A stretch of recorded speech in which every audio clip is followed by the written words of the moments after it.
All right. Good evening, everyone, and welcome to this evening's planning committee. I'd like to welcome, obviously, the members of the committee who are with us this evening, as well as our officers and those members of the public who have chosen to join us this evening in person. Thank you very much for your attendance, as well as everybody watching the YouTube, whether live or on the recording. So before this evening's meeting gets started, I'd like to invite the committee member and scrutiny manager, James Lovegrove, to explain how proceedings will work and to undertake a roll call of those that are joining us remotely. Thank you, Chair. So yeah, if a member wishes to speak, they should use the speak button located on the microphone unit in front of you. The microphone will light up green and the chair will be alerted of your request to speak. When the chair invites you to speak, your microphone will be made live and will turn red, at which point you can speak. When public participants are invited to speak, their microphones will be made live by the committee officer. When requested to vote, voting will be via the yes, no, abstain buttons on your microphone unit. Details of how members voted will be displayed on the screens around the room and will be visible on the YouTube stream. In the event of any tied vote, the chair will have the casting vote. Are there any questions before we proceed with the meeting? Thank you. Lovely. Thank you very much. All right. So item number 1, I have apologies for absence. I've received apologies from councillors Nigel Mason and Tom Tyson, and also Emma Fernandez. Having given due notice, Councillor McDebenham will be substituting for Councillor Mason this evening. Are there any other apologies? I don't know why I'm asking, because I know that there aren't. I can see you all. Right. Item number 2 is the minutes from the last meeting on the 20th of not the last meeting, sorry, the minutes from the meeting of the 20th of June, 2024. I propose that we take as read and approve the minutes of the meeting we had on the 20th of June as a true record of proceedings. Could I have a seconder, please? Yes, Councillor Brown. Happy to second. Thank you. And are there any comments on the minutes? Nope. Lovely. Could we have a vote then, please, James?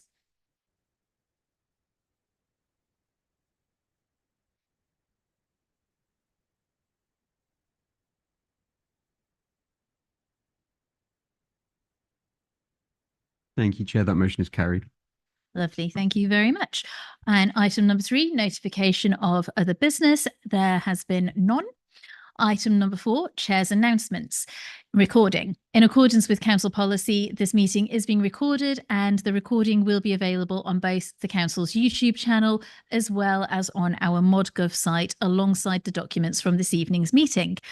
Item number 2, declarations of interest. Members are reminded to make declarations of interest before an item. The detailed reminder about this and speaking rights is set out under the Chair's announcements on the agenda.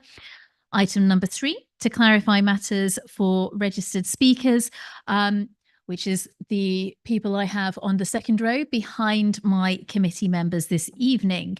Members of the public in groups of supporters or objectors will have 3 minutes per person to say what they need to say. And where we've only got one member supporter, one public supporter or objector, then that member of the public will have up to 5 minutes. I'll let you all know how much time you've got. And I think committee services should have notified you in advance as well. There are separate groups of people registered as member advocate objectors on occasion at these committees. So those are the ward councillors from this district, if they're choosing to support or speak in respect of an application one way or the other. And those member advocate supporters and anybody speaking for the applicant, so the applicant's agent or representative, will also have 5 minutes per group to speak. All speakers will be given a 1-minute warning when you've got 1 minute of your speaking time left, roughly. I'm not going to cut across you. I'm not going to interrupt you if you're in full flow. I'll wait for you to take a breath or for it to be natural. So it might be that you get a 30-second warning. There will be a timer up on the screens as well, though, while you're speaking, if you want to keep an eye on that, if you're conscious of time. Also, at the end of your time, I won't be super harsh. If you are wrapping up and I can tell that you're wrapping up, just because the clock's hit 0, I won't make you stop speaking. I'll allow you to finish making the point and then gently move you on. And at the end of the time, I'll obviously let you know that the speaking's ended. After that point in time, members of the committee are entitled to ask you questions and points of clarification.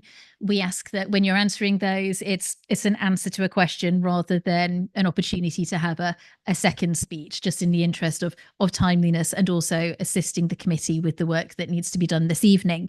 And I've got a lot of people in the room. I know that some of these applications have had a long history and there's a lot of investment and concern about some of the matters we're going to be discussing this evening. All I ask is to obviously be respectful of the work that's being done. When I call for questions or points of clarification, the people that are asking those questions are the members of the committee on the front bench. And I know from time to time, there might be something said that you might wish to react to. All I ask is that you try and control those reactions and remain professional. If I need to take a break at any point during this evening's proceedings to allow people to vent and to express any frustrations privately outside in the corridor or just talk to each other, then I'll hold the meeting as well, just so that everything can run as smoothly as possible and that those that are representing and the members of the committee are supported as they can be in order to make the decisions they have to make tonight. Great. So on that, moving on, section 4.823A of the Constitution talks about comfort breaks during meetings. For the purpose of clarification, in order to vote on an agenda item at this meeting, a member must be present for the entirety of the debate and consideration of that item. If a member leaves the room at any point of the item, they will not be able to vote. And I will take a comfort break at a suitable point in the proceedings as required. Equally, members of the committee, as you know, if any of you need a break or a pause for any reason, let me know and we'll hold things. Right. On the agenda order, obviously, we've got a number of people here this evening in respect of certain applications. So I have moved the order of this evening's agenda around so that we don't have people hanging around. That means that I've agreed to a change whereby we will take items 8 and 9 ahead of agenda items 6 and 7. So the first agenda substantive item we'll be dealing with this evening is the land at Police Row in Thurfield. And then after we've dealt with the Thurfield application, we will be moving on to the application from Barley. And then hopefully, at the end of each of those applications, what I'll allow is a period of time for those members of the public that are interested in those items to leave the room before the committee moves on to consider the next item. Right. Public participation. I've got a number of speakers who have registered to speak to us this evening. So I'm just going to read through the names on my list. If you could indicate that you're here. If you're not here, stay silent. So Russell Gray. Thank you very much.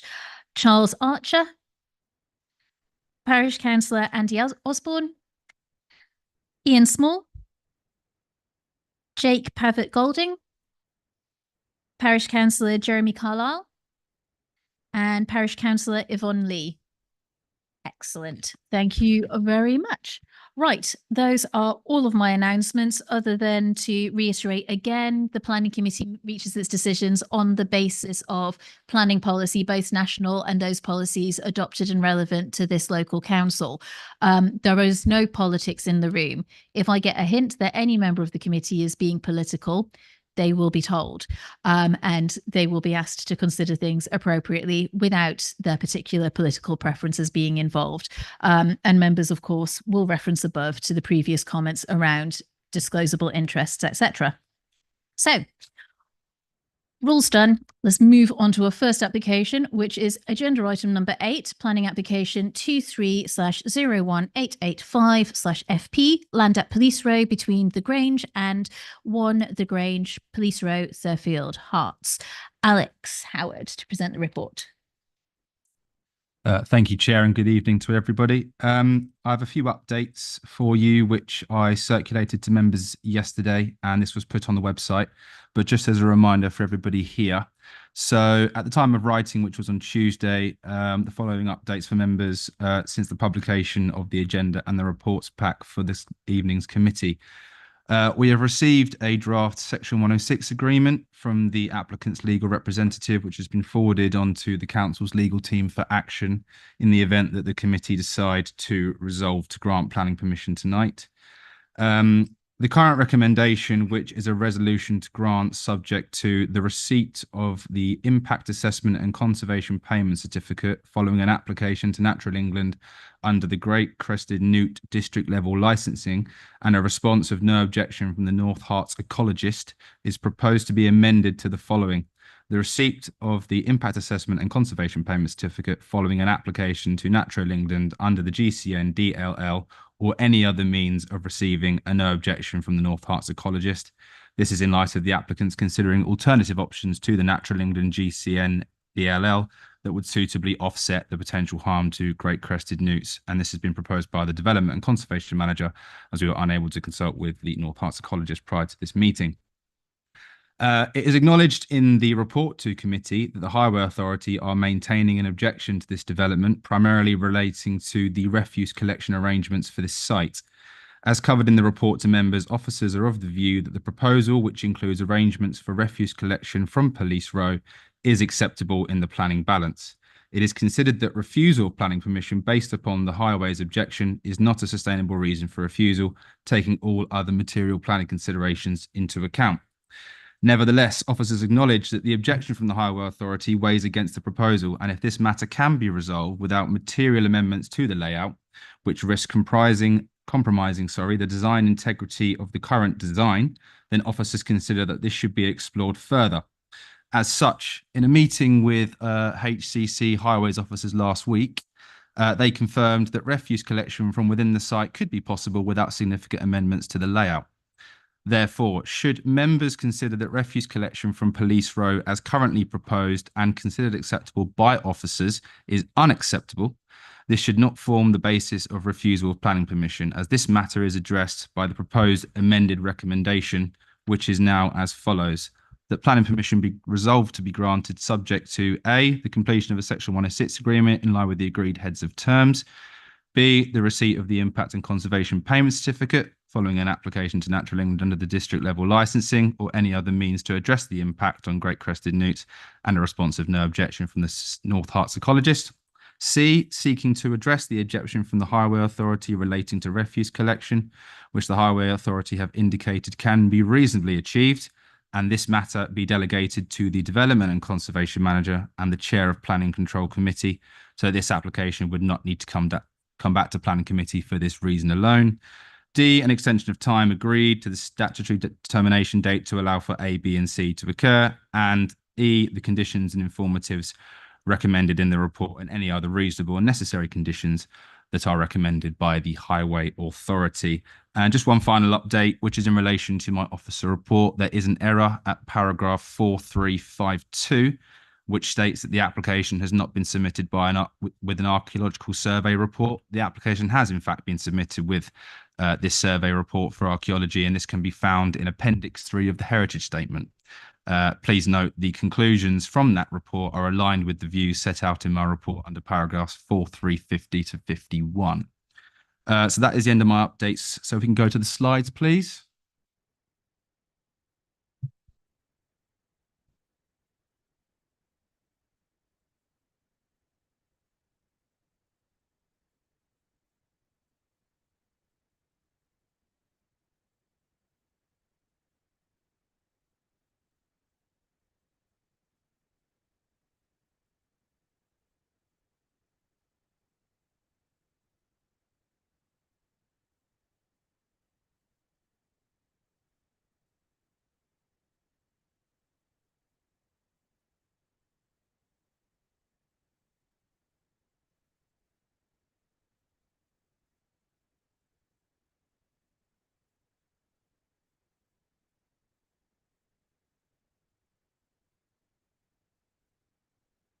Chair, should I repeat that request?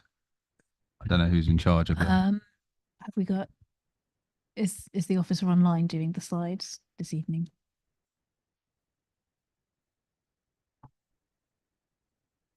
Sorry, apologies, everyone. Just bear with us while we deal with some tech issues. Oh. There we go. Thank you very much.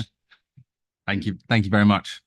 So this is the application site, which is located in the southeastern side of Thurfield. The site measures 1.13 hectares and is bounded by a mature hedgerow that fronts Police Row to the east. The Grade 2 listed the Grange to the north, the existing dwelling 1 the Grange to the south, and an existing hedgerow and trees to the west, beyond which is a public right-of-way. The site is largely flat and is sited on an elevated position relative to Police Row. The site has been allocated for residential development in the North Hertfordshire Local Plan, which was adopted in November 2022. The site is allocated under policy TH1 for approximately 12 dwellings. The site is within the settlement boundary of Thurfield, which is identified as a Category A village in the local plan. And the site is adjacent to, but not within, the conservation area. Next slide, please. So this is a view from the southern part of Police Row looking north towards the site. To the left of this photo is the access to 1 the Grange, and to the right you can make out the mature hedgerow that fronts Police Row. Next slide, please. This is just another photo from slightly further north on Police Row looking towards that eastern part of the site and the mature hedgerow again. Next slide, please. This is another view of that hedgerow that fronts the site and is approximately where the proposed access to the site will be located. Next slide, please. And this view is from further north, looking back towards the site, again, approximately where the access would be located. Next slide, please. This photo is from in front of the Grade 2 listed the Grange, looking south towards the site. You can also make out the neighbouring properties on the eastern side of Police Row on the left of that image. Next slide, please. This is a view from within the site on its western side, looking north towards the Grange, which you just saw, and the residential properties on the opposite side of Police Row. I think this photo also helps to show how flat the site is. Next slide, please. And this is just a similar view looking north, but sort of more central on the site. Next slide, please. This is a photo looking towards the eastern boundary. In the centre of this image is the Grade 2 listed the Thatch. Next slide, please. And again, just another photo looking east towards Police Row and the neighbouring properties on the opposite side of the hedgerow. Next slide, please. This view is looking south towards Hay Green and the immediate dwelling to the south of the site, which is 1 the Grange. Next slide, please. And this is just a close-up image of that neighbouring dwelling to the south. Next slide, please. So this is a screenshot from Google Maps to show the site in context with the neighbouring dwellings to the north, east and south and the wider open fields to the west. Next slide, please. This is an extract, from the adopted local plan proposals map for the Royston area. The brown shaded area demarks the site, which is allocated for residential development under policy TH1. The green line demarks the Thurfield settlement boundary, and the horizontal orange lines show the conservation area boundary of which this site is adjacent to. Next slide, please. So just onto the plans now. This is just the red line location plan demarking the site's boundaries. Next slide, please. And this is the proposed site plan for the 10 dwellings. The scheme would be facilitated by a new access onto Police Row through the existing mature hedgerow, which would lead into the development, which has been designed to resemble an agrarian farmyard courtyard. To the south of the built form, a large area of open green space is proposed to incorporate new tree planting, an informal footpath and a drainage attenuation basin. The plan also identifies the schedule of accommodation. Next slide, please. And this is just a sort of illustrative coloured planning layout of that previous plan that you saw. Next slide, please.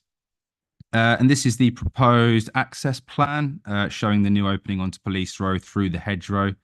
The plan shows the required visibility displays, uncontrolled pedestrian crossing to the footpath on the eastern side of the highway, a ramp to the shared surfacing, and the extent of hedgerow replanting, which looks to mitigate the amount of hedgerow and the verge that needs to be removed to facilitate that access.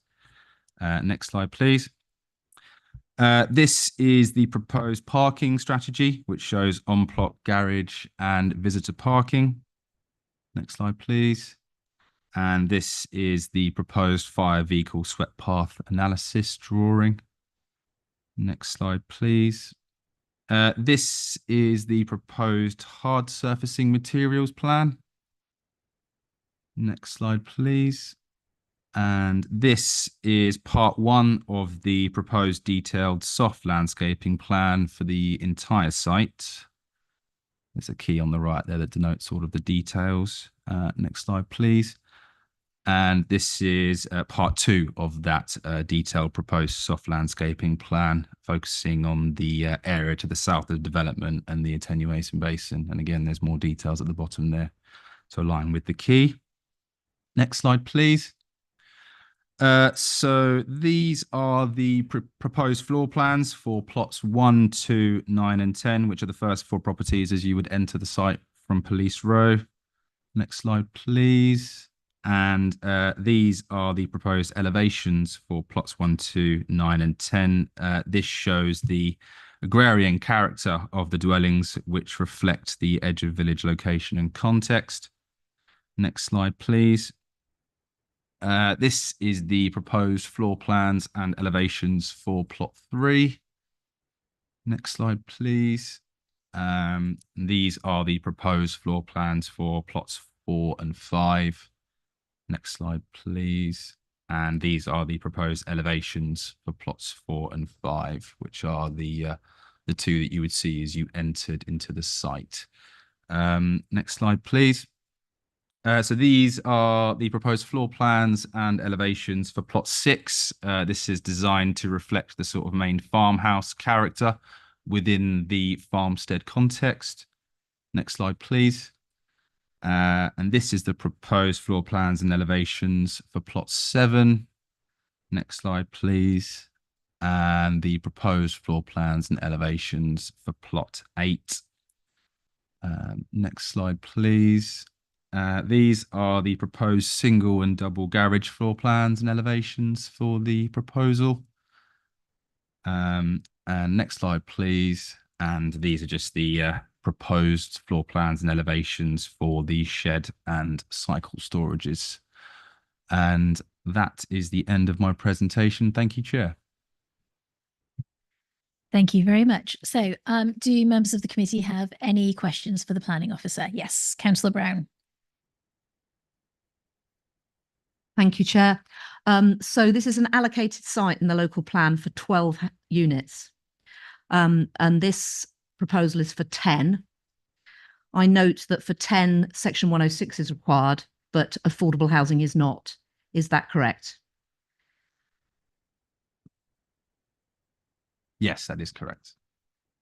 So I've read in the report and I understand that 2 on 12 is an acceptable margin, and it's an indicative number, the 12. But I worry about the fact that because it's 10, then we're not getting any affordable housing. So presumably if it was 12, there'd be 3 affordable units. Is that correct? That's correct, yes. Thank you.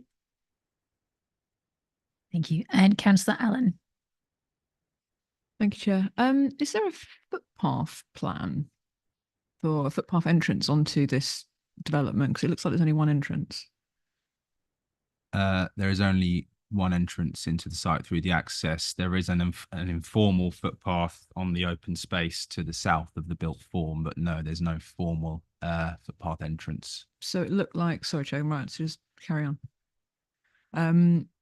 It looked like it was an enclosed space. So does that mean that the grounds and the design there is actually that's just for the people who live on the development? Because it looked like it was all sectioned off for that area. I don't believe so. Obviously, people that would live within this development, if it was built, would have access to it. But I have no reason to think that it wouldn't be public open space.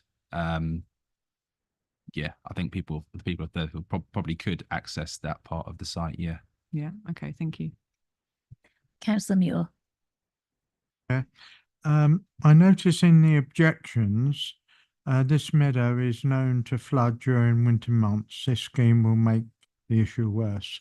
Can you give us some update on that objection, please? Yes, absolutely. So in my report, I have covered the flooding issue.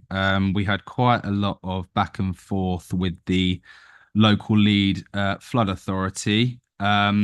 The site is at 4353. That's where I start to cover it, and it goes to 4357. And this is one of the main site-specific criteria for policy TH1, which is to have regards to SUDS and with further regard to the Environment Agency groundwater boreholes. So through several sort of iterations of their drainage strategy, I think there was 3 or 4, the LLFA in their final comment on the 19th of June basically came to the conclusion that there was no objection subject to 3 conditions, which are listed at the bottom of my report. So as far as flooding goes, it would be unreasonable of the authority to object to flooding because we have a formal response of no objection from the experts at the LLFA. So that would sort of cover that off in my view. Thank you. Councillor Brown. Thank you, Chair. So following on from that, the attenuation basin or the SUD, is that going to be, is it going to be an amenity, or can you comment on the design of that? Is it just going to be a big hole in the ground, or is it going to be, I'm just trying to think of the word. Is it going to be, because they vary a lot, SUD. Some of them look very unattractive and some of them are actually really quite nice amenities. I wouldn't want to comment on that. I'm not 100% sure. Maybe a question for the applicant's representative when they have their chance to speak. Perhaps if we had another look at the landscaping plan, they would show details of that. But I must admit, I've not looked at that in any real detail, to be honest with you. So sorry. Yes, Councillor Debenham. Thanks, Chair. You spoke at the beginning about some ecological concerns. What do they think will be the net biodiversity gain from this development? Oh, sorry. This is also in my report under paragraph 4346 to 4349. Now, so in their assessment, they show an overall biodiversity net gain of 206.81% for habitat units and 363.56 for hedgerow and linear features. We've consulted with our in-house ecologist and they have no objections subject to 2 conditions, which requires a landscape and environment management plan and a construction environment management plan. I think the other key thing here is that this application was submitted before BNG became mandatory. So the fact that they're doing it anyway, in the view of officers, is quite a considerable benefit. Okay, any further questions from colleagues at the moment? No. Okay, I'm not seeing anybody indicate. So in that case, I shall move us on to our first objector. I have Parish Councillor Andy Osborne to go first. You've got 3 minutes, Andy. My name is Andy Osborne. I'm Chair and represent Thurfield Parish Council. I would like to thank the committee for allowing the Parish Council to voice their objections. 8 years ago, when this application was first lodged, there were 130 website objections. The depth of feeling against this application is still as strong now as it was then, with most households lodging an objection and a large number of villages you see here tonight. The Parish Council acknowledges that this meadow is listed on the local plan. Nobody in the village or the Parish Council understands how this came about, as our records show there was no consultation. Thurfield is a small historic village populated since Roman times. It has an abundance of thatched cottages, historic properties, listed buildings, and areas of conservation. Its housing structure is generally low density linear, and its open character is complemented by surrounding greens. The proposed development site is the last remaining meadow within the village. It's located adjacent to the conservation area. It is a greenfield site classified as Grade 3 agricultural land, which enjoys uninterrupted views towards the village of Kelshall. It has well-established public footpaths and is used frequently by dog walkers, ramblers and runners. In the summer months, it is used for grazing cattle and has an abundance of wildlife with protected species which nobody wants to lose to urban development. Of major concern is the undeniable damaging impact it would have on two of our village's most distinguished properties, which sit next to the meadow, namely the Thatch and the Grange, both Grade 2 listed buildings. Any new housing on this land would totally overshadow these two key heritage properties and destroy our low-density character forever. For hundreds of years, this meadow has separated two distinct parts of the village, Thurfield and Hay Green. Development on this meadow would lead to a coalescence of these two distinct settlements. Richard Tiffin, previous NHD planning officer, in rejecting the initial proposal, stated that this coalescence should not be allowed to happen. This development offers no benefit to Thurfield. It will not secure the future conservation of a heritage asset as required by NPPF paragraph 208, but instead will only lead to further building on and therefore further loss of this meadow. However, let me stress that Thurfield is not opposed to all development. We appreciate regional and national housing needs.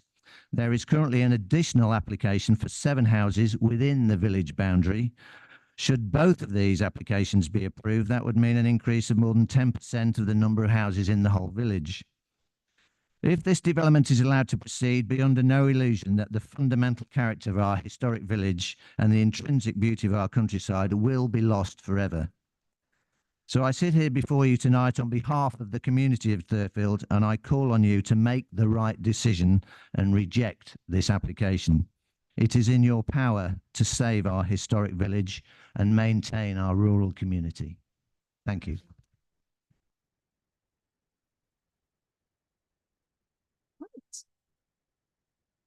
Thank you very much.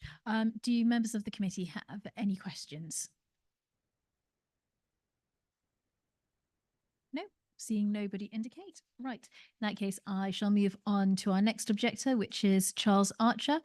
Charles, you've got 3 minutes.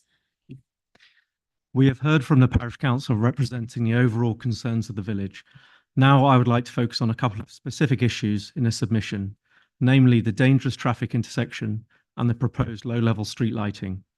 Firstly, traffic is already an issue in the village, being a rat run between the A505 and A10, with cars often driving in excess of the 30-mile-an-hour limit and recent increased traffic volumes. And there are specific issues that we don't feel were accurately reflected in the submission, which should certainly warrant further challenge. This particular section of Police Row is already dangerous and a major concern of all residents, with child, elderly, vulnerable, and disabled pedestrians alike. Cars are often parked on the pavement, and pedestrians are regularly seen struggling with a particularly narrow pavement at the precise location of the proposed entrance to the subject development. We have photographic evidence of walkers, children, and most alarmingly, a disabled pedestrian in a wheelchair having to venture onto the road at this particular point of Police Row. Cars and large agricultural and commercial vehicles regularly come to a head, and there is insufficient room for 2 vehicles to pass each other. Further, the curvature of the road and the southeast-northwest direction of the sun will cause a dangerous blind spot, regardless of what landscaping is conceived of. This proposal will only make the issue worse, adding a dangerous junction and numerous car journeys. Noting little to no public transport serving the village, this could easily add 20 to 30 cars or 40 to 60 car journeys at various times of the day. Whilst the TIA has several shortcomings, not least being conducted in the quieter school holiday months of July, it at least identified evidence of excess speeding, where speeds over 35 to 40 miles an hour were recorded in, and nearby residents have certainly witnessed worse. Greater regard must be given to stopping distances of speeding cars, and villagers have legitimate concerns of a risk of collision at this part of the village.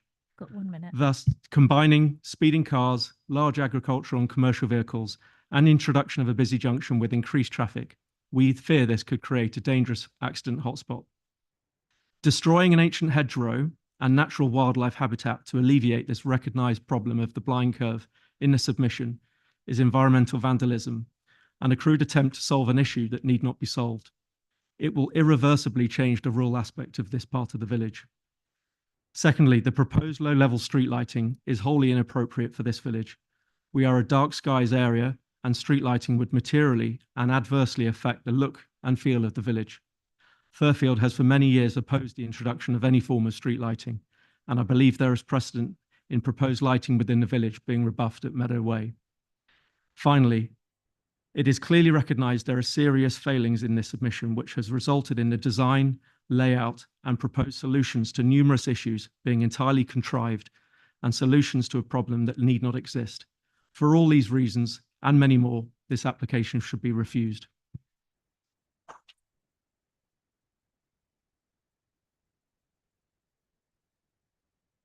Okay, thank you. Questions? I have Councillor Peace.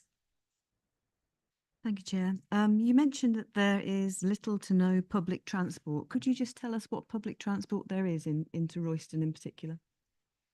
Is that for me?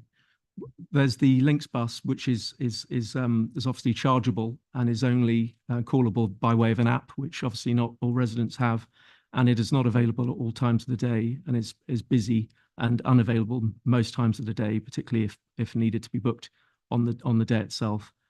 It's only really available if you plan well ahead, and obviously if you have the app and the funds to pay for it. Yeah, Councillor Debenham. Yeah, thanks, Chair. You said that it's a dangerous, busy part. The road is dangerous. Why do you think that putting street lighting on a dangerous part of the road will make it less safe? The street lighting was a different point. The dangerous part of the road issue will be made worse by the introduction of a busy junction. The street lighting is a contrived and related point to try and make things better, but in fact it's wholly unacceptable given the nature of the village and the dark skies area and the numerous objections to proposed lighting that's been tried to be introduced in the past. Thank you. Any further questions? Nope. Okay, right. I shall move on to our third objector then, which is Mr. Ian Small. Ian, you've got 3 minutes.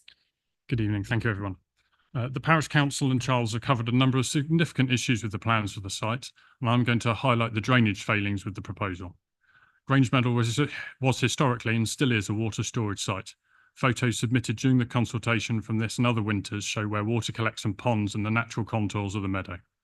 I live in a property with the same geological conditions in Fairfield, and my garden spends the winter months completely waterlogged. The soil is very shallow and no infiltration occurs, as their drainage report stipulates. The drainage design takes no account of the greenfield runoff outside the development that will now be positively drained due to the decisions made by the designer, who appears to have assumed standard solutions will fit. Consequently, there will be more flows in the system than their calculations have predicted to date, which will have downstream consequences. Onto those calculations. Starting with something minor yet sets the tone for the design, the correct rainfall profiles have not been used. FSR was obsolete when I started my career 20 years ago, and they are not fit for purpose any longer, and it raises significant concerns about the quality of the rest of the design and the decision making. The exceedance flow paths, which are more important as climate change causes more extreme events, are a figment of someone's imagination. The arrows follow the routes of the roads on the site, which only works if the flows stay below curb height. The flow path in reality will be towards plots 4, 5 and 7, which will almost certainly flood in a large winter storm. The SUDS hierarchy has not been followed correctly. The starting position has been permeable paving when retaining its source with rain gardens and swales, etc. is required, which also provides an amenity and biodiversity value. The proposed ripping out of the ancient hedgerow tells you all you need to know about their commitment to nature. The proposed storage pond, as it can only be described, is poorly sited and badly designed. Firstly, if the SUDS hierarchy is applied appropriately, the pond could be much smaller rather than the steep-sided deep hole, which will be dangerous to children. Secondly, during the winter months, the pond will collect water from the saturated soils from across the site, and so the site will be discharging even when it is not raining. Thirdly, using the natural contours of the site and the public foul sewer they want to connect the surface water onto the site into, this is all to the north side, which means they're forcing the drainage to the south end of the site and then draining it all the way back to connect into the public sewer, which brings us into the public sewer being beyond capacity. The sewage works is a top 10 overflow spiller in the region into an ecologically significant chalk stream. There's been serious external sewer flooding with sewage litter on the boat and the properties around on Chapel Green, downstream of the development and before the sewage works. You've got 30 Thames Water, seconds. Sorry. Thames Water, with all their issues, have not committed to upgrading the sewer infrastructure in the coming 5-year investment period, and no development should be permitted until at least this is completed. In conclusion, the drainage volumes are significantly underpredicted. How they are dealt with on site is wrong, as well as potentially dangerous, and where they could discharge to will exacerbate existing public health issues and cause further pollution to an ecologically important chalk stream.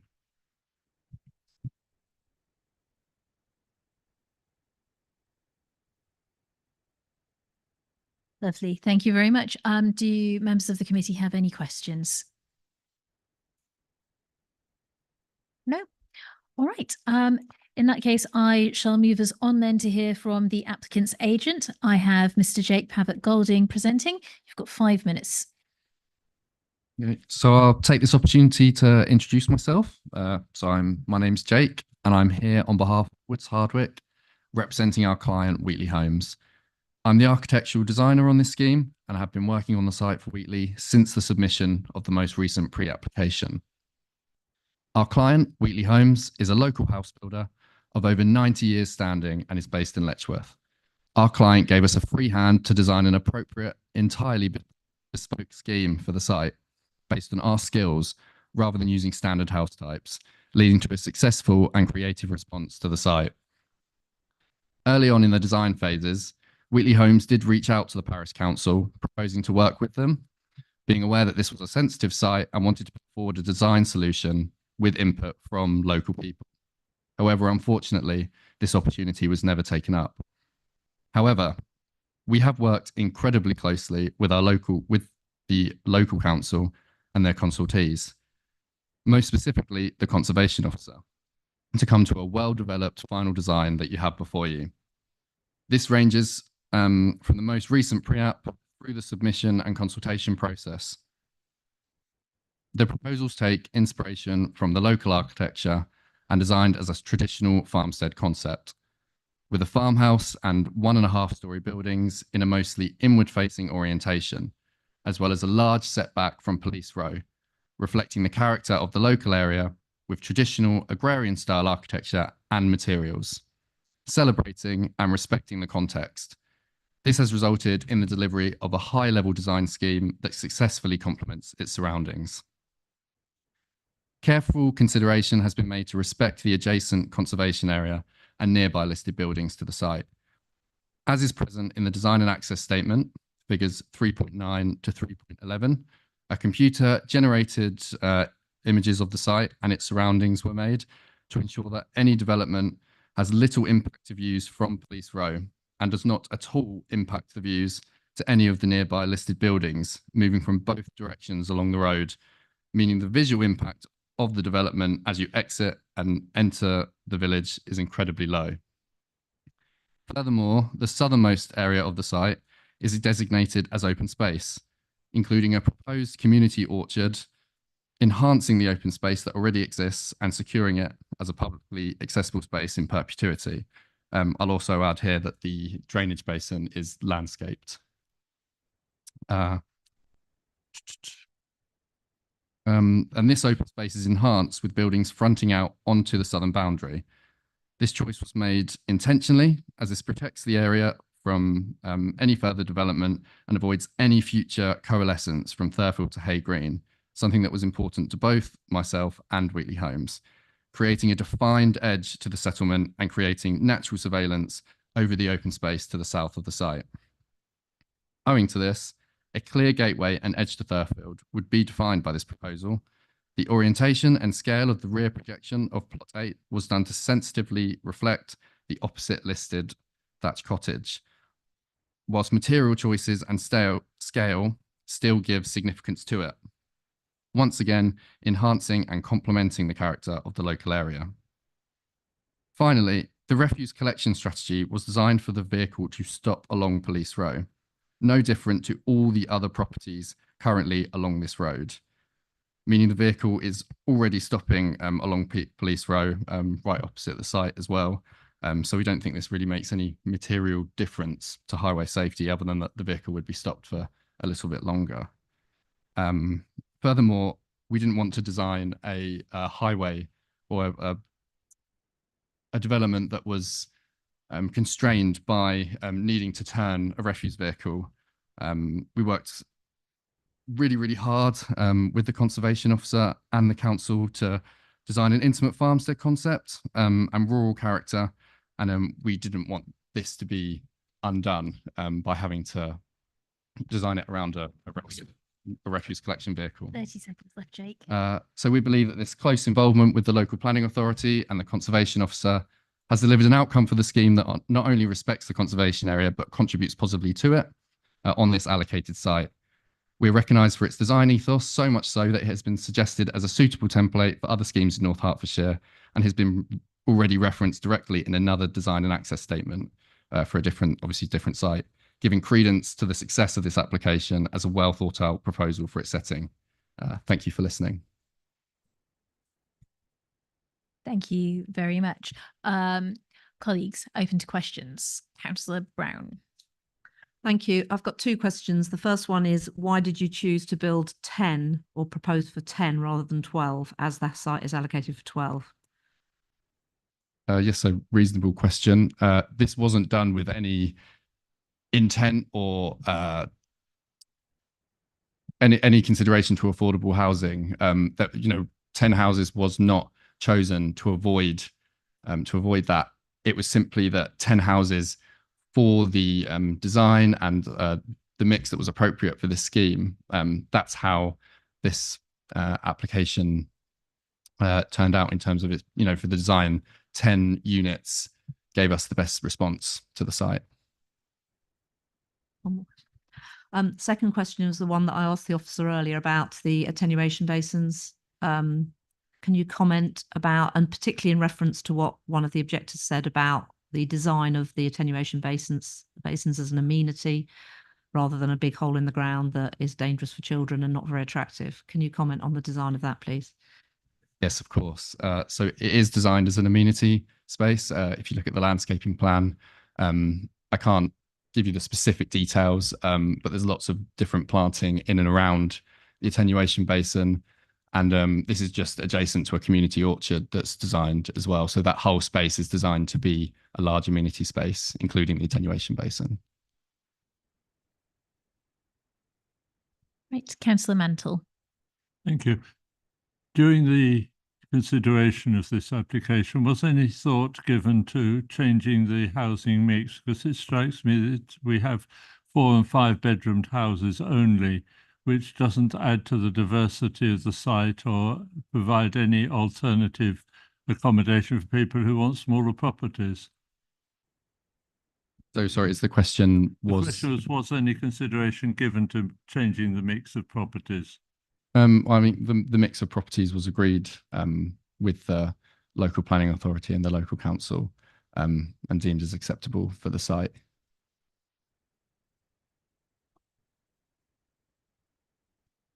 Okay, Councillor May.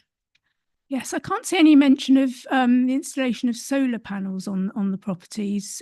Was that considered as part of the design? And if you could explain a little bit of your thinking around that. So solar panels haven't been proposed onto these properties, but obviously these will all be designed to modern standards, contemporary standards. So, for example, you've got the new statutory requirements, things like approved document Part L. All these houses will have to be designed to that standard. So often when solar panels are built as part of an application, it's to meet the standard that Part L asks houses to meet. So they will be meeting the same sustainability standards without those. Okay, Councillor Allen. Thank you. Could we just bring up one of the pictures of the plan of the actual development?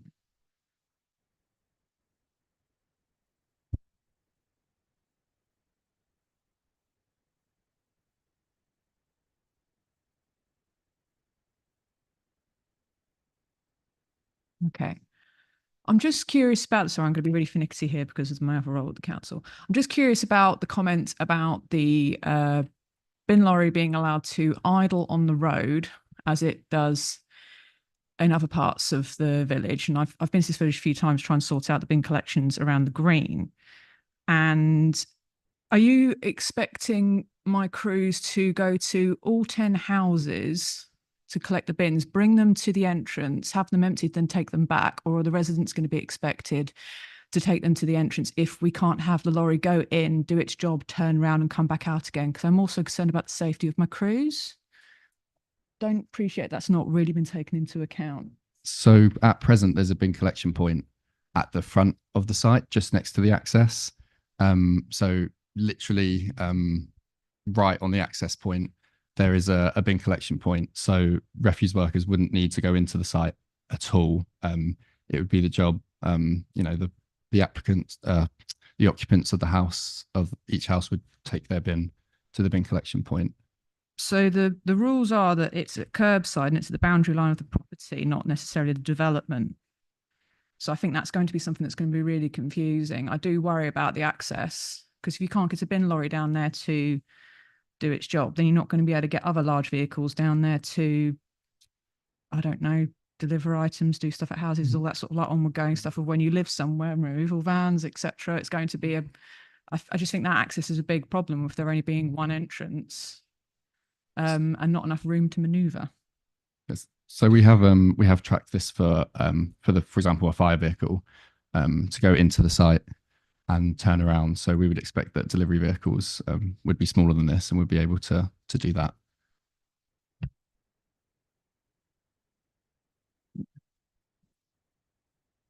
Yeah. Okay, great. Any further questions? Yes, Councillor Debenham. Thanks, Chair. You say you didn't deliberately go from 12 to 10 to avoid affordable houses. So why wasn't there any in your site of 10?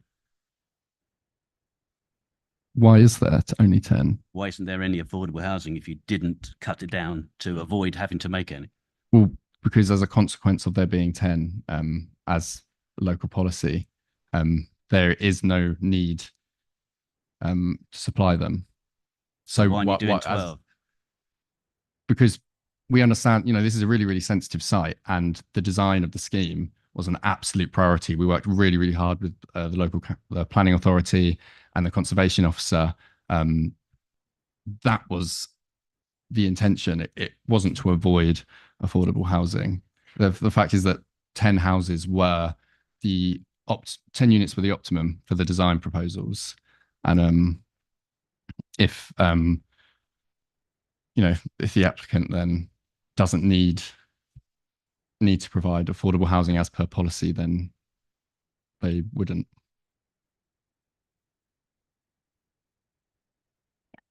Councillor Muir. Thank you, Chair. My question is on the width of the garages.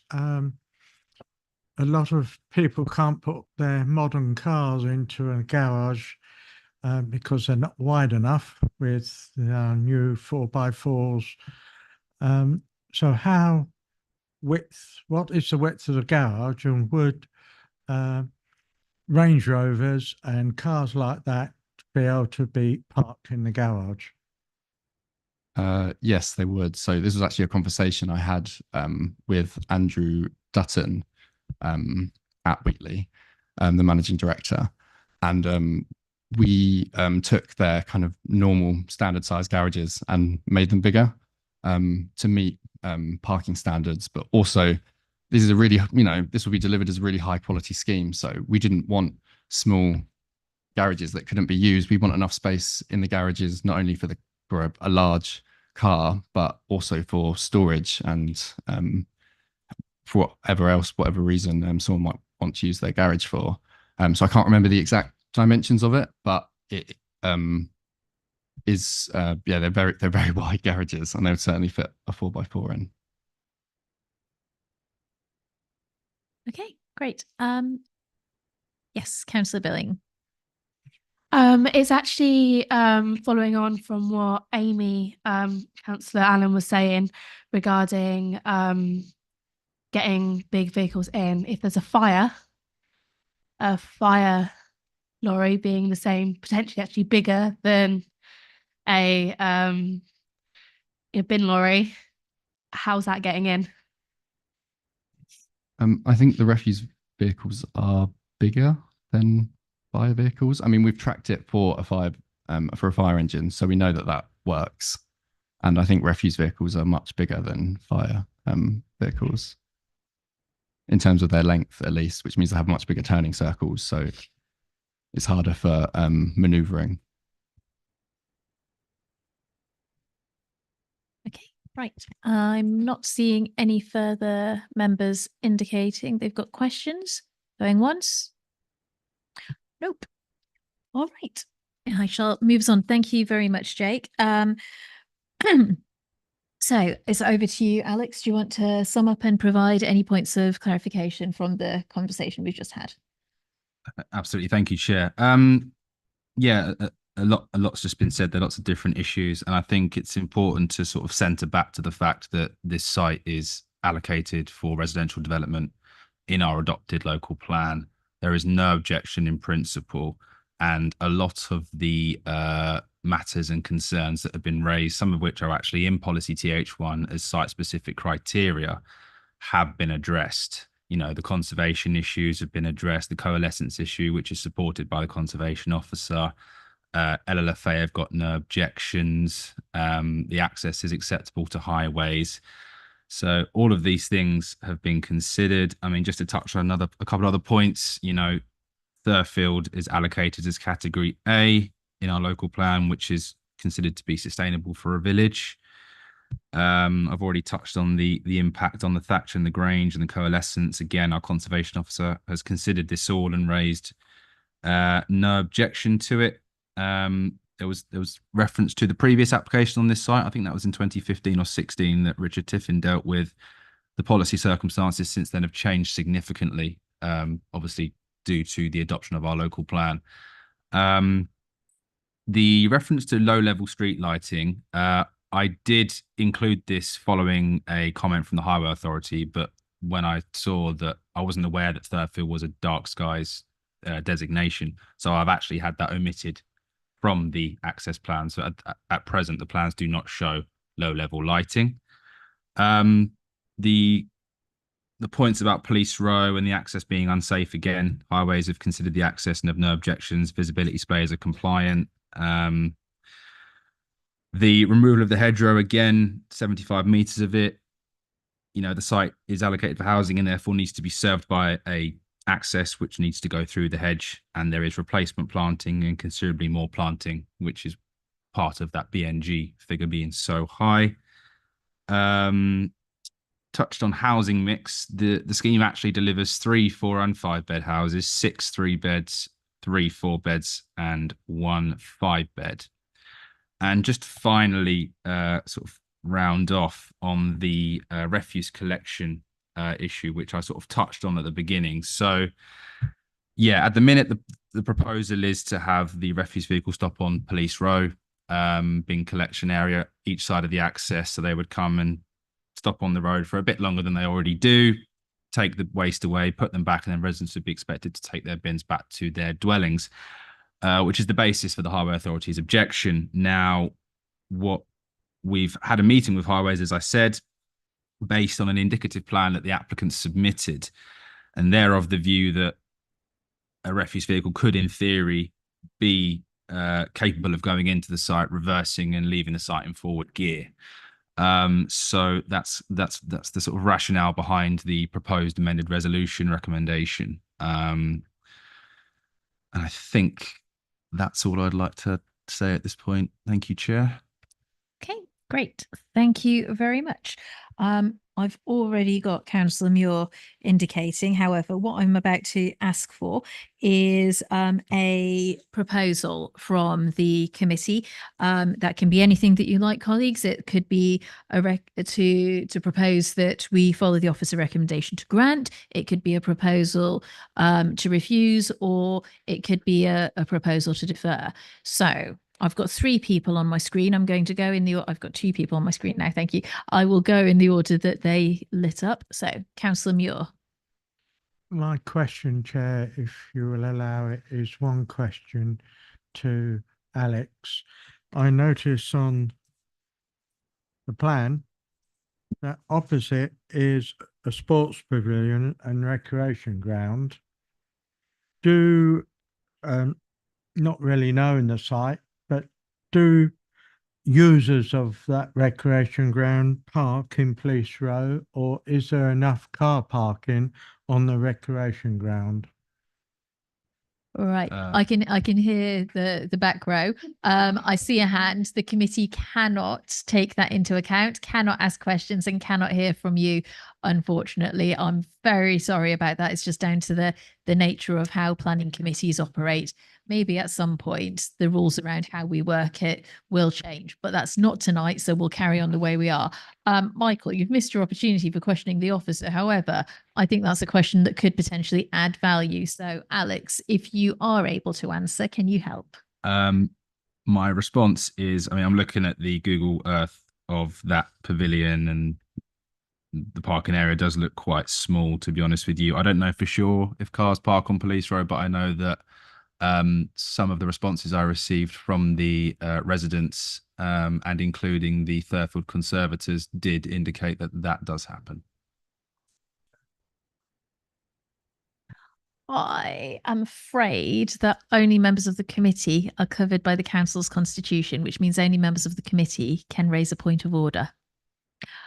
But I think the committee heard what you had to say earlier, and I'm sure that they've made notes and will remember the points in your statement. So thank you. Right, I will get us back on track. I'm looking for a proposal that's going to move us into debate. Councillor Brown. I'm very sorry to disappoint you, but I also have a couple of questions for the officer. Is that okay? I didn't. Because there are a couple of things that have come up since the speakers that I wanted to ask. So the first one is, did the parish council approach you regarding Section 106 monies? No, they didn't. Okay, because I note that they didn't make any requests. So, but you did ask them. Yes. Yes. Okay. Thank you. Second question is sewage, and I know in the report you say it's not a planning matter, but could you please comment about sewage? Anything to say about sewage? It's Can you narrow it?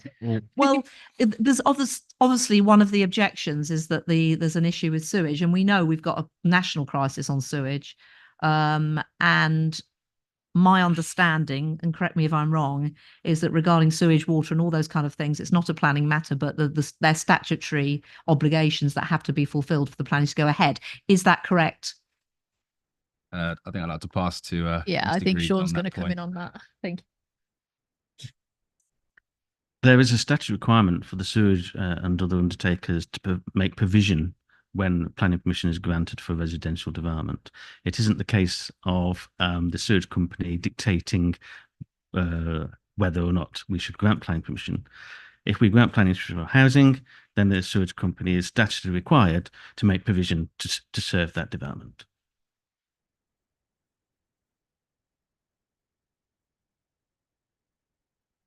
One of the objectors remarks about the sewage spilling and the danger to the chalk streams. I don't know if you've got any comment on that.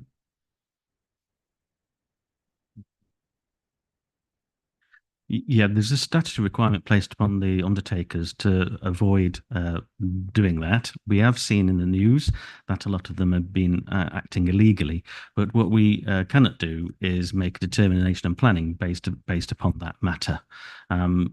There's a statutory requirement for the undertakers to make provision for the proper collection of sewage and the proper supply of water.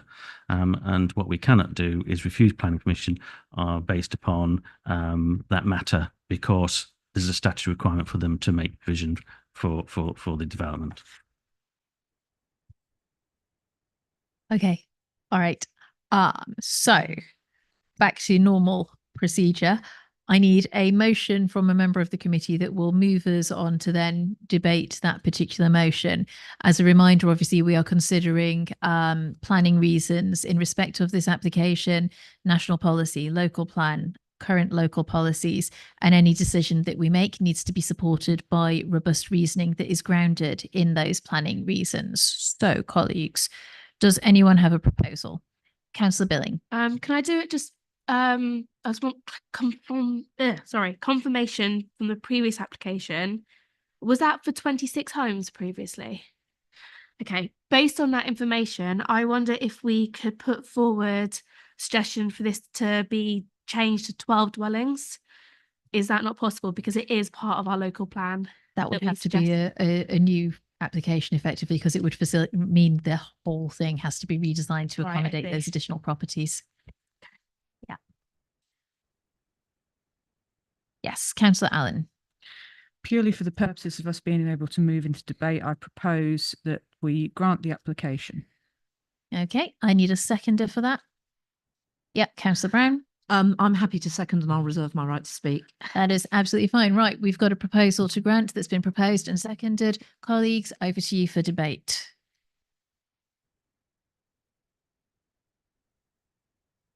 Yes, Councillor Allen. I'm not particularly happy about a lot of this this proposal. I'd actually personally like to vote against it, but I can't actually see a legal reason to do so. I'm not happy about the element of my of the bin crews and where they'd be parked for an extended period of time on that road. Just because they do it further along for a few houses doesn't mean it's okay to do it in near enough the same spot slightly further up. I would like to see, if it were to go through, conditions on solar panels. I understand that there is air source heat pumps on this application. I'd like to see solar panels being put on the roof as standard as part of the application. I was wondering if we can consider that. I think we can consider that, and we can ask the applicant if they'd be minded to accept that. I feel that that might be something that Jake would have to take back to the applicant, though.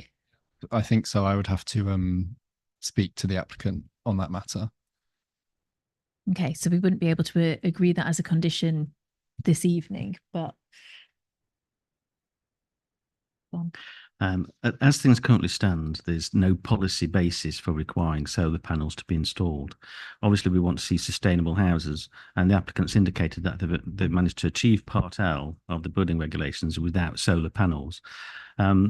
One of the main areas of achieving Part L is actually efficient insulation of houses rather than solar panels, and we will be moving forward with adopting a sustainability SPD, which will provide more detail on achieving more sustainable housing and giving a bronze, silver and gold standard to various developments to encourage more sustainable forms of development. But as things currently stand, there's no policy basis for us requiring or imposing a condition requiring solar panels. yes, Councillor Brown. So I feel quite similar to Amy in a way. I think this is a site that is allocated in the local plan. The local plan went through 5.5 years of examination. There were plenty of people who gave evidence at the hearings. It's been thoroughly tested through many public consultations, and the inspector chose to leave this site in. So this site will be developed. It's a question of we're debating tonight, what goes on that site. I think there are lots of good things about this. I like the agri-form, the sort of rural design. I like the fact that it's bespoke. It's not taken out of a brochure of sort of standard houses.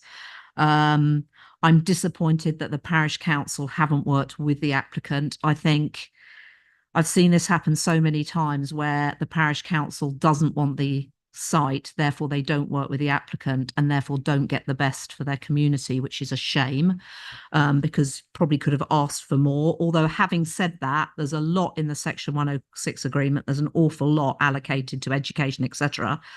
Nothing to health, I notice. The one thing that I really am not at all happy about is the fact that it's 10, not 12. I think it could have been a couple of smaller units to allow for some affordable housing. It would have been really good to see 3 affordable units included in this development and to see it as 12. I hear what the applicant says about the sensitivity of the design, but maybe if there'd been a couple of 2-bed houses, maybe that would have worked. I don't know. I'm not an architect. But I see no real reason to refuse it. A bit like Amy, I see no planning grounds to refuse it. Although some things about it are not ideal. Thank you. Sorry, just want to say I'm pleased about the lighting, because I was going to ask if we couldn't condition it to remove the lighting, but it sounds like you've already done that. So that's a good thing. Thank you. Thank you, Councillor Brown. You've not picked up on the gate. Is there a gate at the entranceway to this site? No, there isn't. There is. I believe it's a pressure sensor gate, isn't it, Alex? Correct.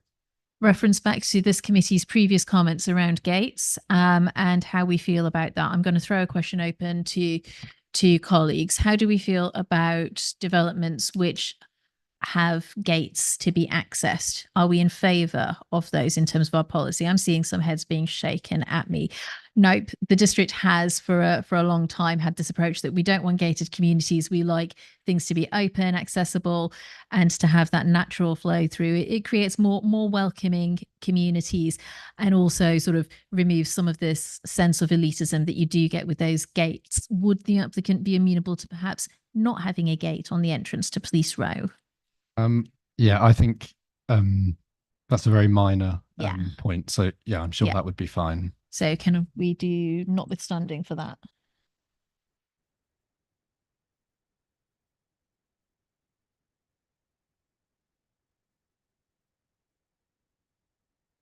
Yes, last week we imposed a condition on a planning permission that excluded an entrance gate to the development, and if members are so minded, we could impose such a condition on this development as well.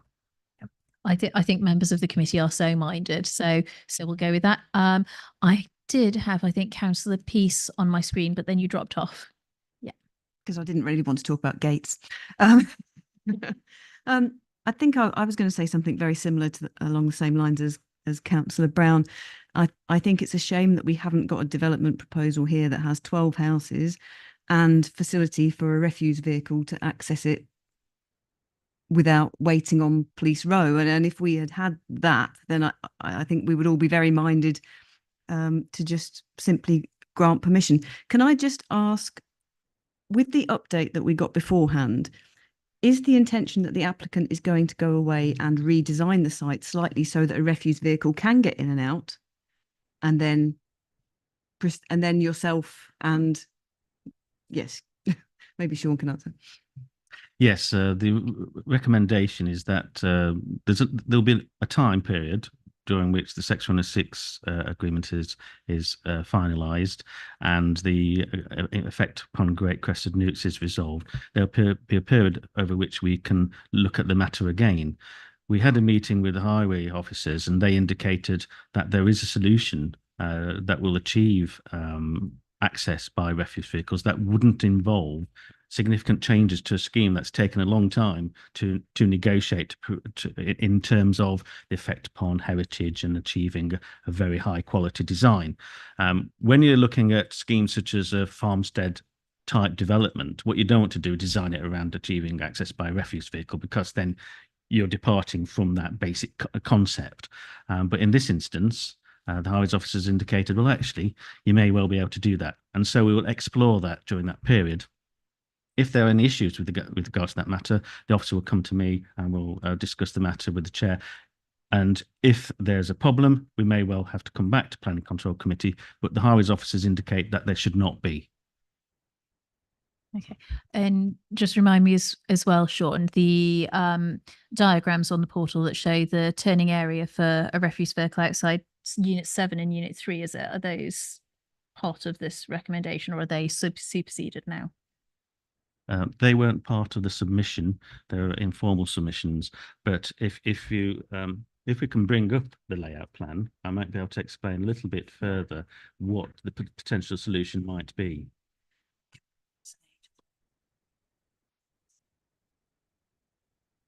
For the benefit of members, if we can bring it up on the screen.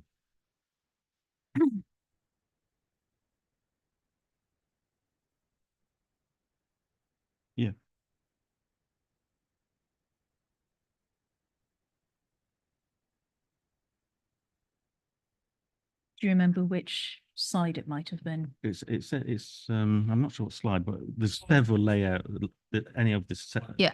So if we could just have one of the layout plans, please, and we'll work it out. I think maybe a slightly, yeah, the fire one works, doesn't it? Ish, it's a bit small.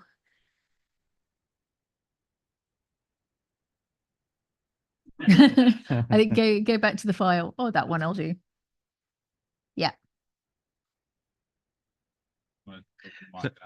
So basically, the informal submission indicated seeking a refuse vehicle to turn at both ends of the two cul-de-sac. Whereas the highways officer considers that they don't have to go that far.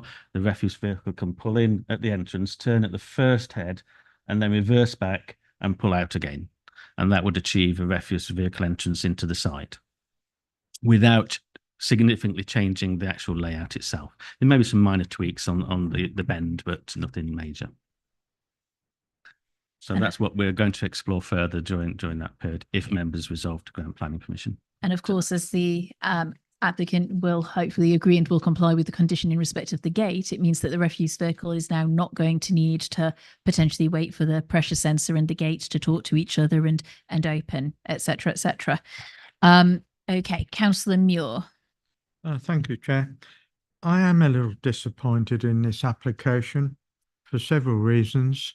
First is that any children that live in the village, they won't be able to stay in the village because 3-bedroom, 4 and 5-bedroom houses will be far too expensive for them.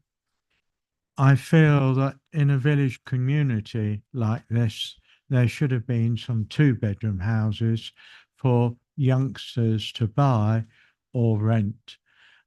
So it's not a case for refusal, but I think it's a case for it to be minuted so that anybody making future applications in a village will be mindful of village children, because I don't think any child living in the village could afford to live in the village if they want to.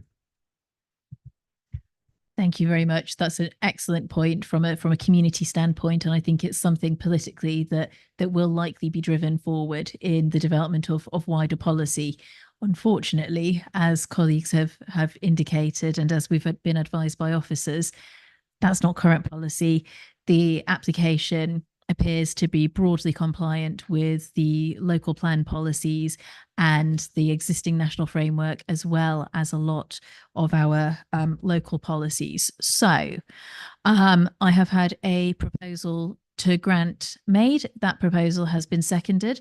I am seeing no other colleagues wishing to indicate in the debate. Nope. In that case, I think, oh yes, Councillor Allen. I'm sorry, I'm just trying to wring out what I can from this. There was just points made about the safety of the road. I know that highways have been there and had lots of discussions regarding the Boon Lorry. That's not about this. This is about, are we able to impose on the developer to possibly put a crossing in that area to make it safer to cross? Is that something we can do?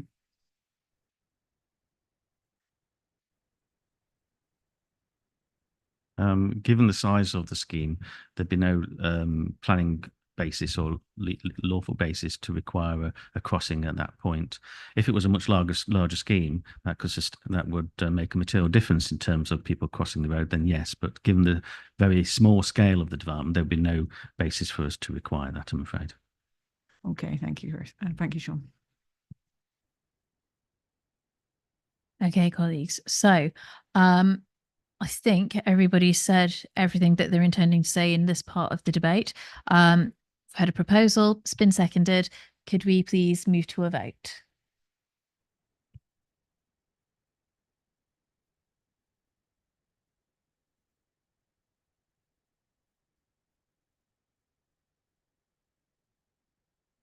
Chair, that motion is carried. Right. Thank you very much. So, what I propose is, shall we allow a couple of moments for those members of the public who were here in respect of this application to leave the room? And then once everybody's out and we're resettled, then we'll move on with the rest of this evening's business. Thank you very much.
All right, it looks like everybody is back and all present and correct. So we shall restart and move on to agenda item number 9.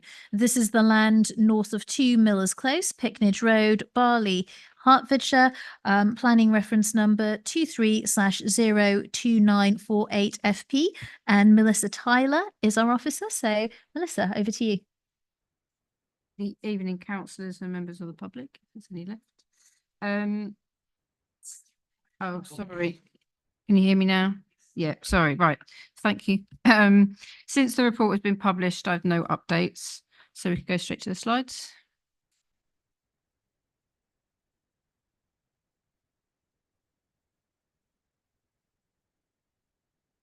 So the application site comprises a semi-natural habitat in the form of grassland, hedgerows and trees lying on the west side of Picknage Road towards the northern end of the village of Barley. There are terraced and semi-detached dwellings on the opposite side of the road to the east and allotment gardens to the north and a pair of semi-detached dwellings to the south and a large open field to the west. Under the provisions of the local plan, the site is within the conservation area and within the settlement boundary area for Barley. The conservation area is extensive and covers almost all the village and extends beyond the defined settlement boundary into the surrounding countryside. Barley is defined as a Category A village where development is permitted. Next slide, please. So this photo shows the application site from the highway, looking at where the new access will be. And next slide, please. So this photo is looking into the site from the location of the new access across the boundary with the existing allotments there and just in the background. And next photo, please. So this photo is looking at the southern boundary and shows the gap between the proposed new dwellings and the existing pair of semis to the south. You can also see the fields to the back, and you can just make out the new dwellings on the former Drayton's garage just at the back on the horizon. The boundary here is proposed to be a post and rail and new hedgerows along the rear gardens. Next photo, please. So this is just a picture looking from the highway into the allotments, which is located to the north of the site, which shows to be well enclosed by mature hedgerows and vegetation. And next slide, please. So this is the 2 existing houses to the south of the site and the tree outside the red line area, which are to be retained. The access will be to the right of that tree on the right-hand side. Next slide, please. So these are the post-war terraced housing opposite the site, 2-storey houses and bungalows. And next slide, please. And this is just a photo of Picknage Road with the site to the left. There's no parking restrictions currently on this road. The front vegetation on the left of the photo is proposed to be retained where possible. Okay, show the plans, please. So this plan shows just a block plan with the terrace of 3-bed dwelling houses located on the same building line as the existing dwellings to the south. Each dwelling house has 2 allocated parking spaces at the front and 1 visitor space to the side of plot A. Each plot has a bin store and a collection point has been allocated near the access for collection. Next slide, please. This plan shows the landscaping and ecology. It gives a good visual of how the dwellings will look on completion at the bottom. Our in-house ecologist has approved the ecology and landscaping proposals. A number of bat and bird boxes will be integrated into the scheme, and trees and hedgerows will be retained where possible and new planting introduced. I encouraged through negotiations that the front vegetation strip along the front boundary was increased in size, and the proposed visitor spaces, which were there on the first submission, removed to integrate the scheme into the street scene and to keep as much vegetation at the front as possible. This also then reduced the amount of hard standing on the front considerably. Next slide, please. So this just shows the elevations and street view. And next slide, please. And then the floor plans. So the plans show open plan living areas at ground floor and 3 bedrooms at first floor. So my recommendation to the committee tonight is to approve the proposal as although the application site is situated within the Barley Conservation Area, less than substantial harm has been identified to the designated heritage asset, and this harm is considered to be towards the lower end of the scale in my view. Whilst great weight should be attached to this harm, it is considered that the public benefit of the proposed development would outweigh the less than substantial harm to the significance of the conservation area. Therefore, it is considered that the proposal would comply with local plan policy HE1 and paragraph 208 of the NPPF. Thanks, Chair. Thank you very much. Do you colleagues have any questions for Melissa? Yes, Ruth. I just wanted to ask about the roof space. From that plan, it looked like there were some windows in that roof space. Light tunnels. If you go back to the floor plan, the ensuite and bathroom on the middle one won't have an outside window. Before. So there's light tunnels to have natural light into the. No, it was that one that just now. It was the last one, I think. Yeah, that one. Yes. Yes. So they're like light tunnels, so that there could be natural light into the ensuite bathrooms. So you've removed permitted development rights. Yes. So would that prevent building into that roof space? Yes. Yes. So that they would require planning permission. if they Okay. wanted to do that. Thank you very much. Thank you. Any further questions? No, seeing nobody indicate. So I shall then move us on to our objectors. The first objector I have is Parish Councillor Yvonne Lee. Yvonne, you've got 3 minutes. Thank you very much, Chair. And thank you for affording Barley Parish Council the opportunity to address the Planning Committee this evening. It's appreciated. We've submitted comments on both the original application and the subsequent modifications on behalf of the residents of Barley, and it's certainly not my intention to repeat those verbatim this evening. However, I would like to take the opportunity to provide context to the comments that we've made. For those of you who aren't familiar with our village, it is a small settlement, the emphasis very much on the small. We have probably less than 700 residents. It is a small rural village, and in planning terms, we are a Category A settlement. I think it is worth referencing that during the long local plan process that we all went through, this site was actually put forward for consideration as a housing allocation, and it was discounted by the council. Part of the reasoning for that was the impact that the development in this location would have on the conservation area. Those factors haven't changed. Whilst we are a Category A settlement, we don't have any sites allocated for housing within the village. And our understanding is that for a Category A village, development will be allowed and sites have to be allocated. So I think there's a question mark here that this site has been considered previously by this council and has been rejected. And as a parish council and as villagers, we fail to recognise or understand why a site that formerly wasn't suitable for development suddenly magically becomes suitable for development. And it's not a question of not having had development in the village. In fact, over the last few years, we've seen an increase of some 22% in the number of units in the village. And that, for the size of our village, is a substantial development. One of those sites most recently was for 8 units behind our doctor's surgery, and that was built on open land. So we're already seeing our conservation area being eroded and the characteristics and the qualities that we value being eroded. I think it's pertinent for members to be aware that the applicant previously submitted an application for 9 houses on the other side of Picknage Road. That went to appeal. It was determined in March 2023. But there, the inspector in his observations and his comments was very conscious of the contribution that open spaces make to the character of the conservation area. And that's the very quality that's being undermined by this application. It's not unusual for tensions to be found between different policies in development plans when applied to a specific proposal, and a balance needs to be achieved. And the planning officer in her report makes reference to all of that. But that analysis, to a certain extent, is subjective.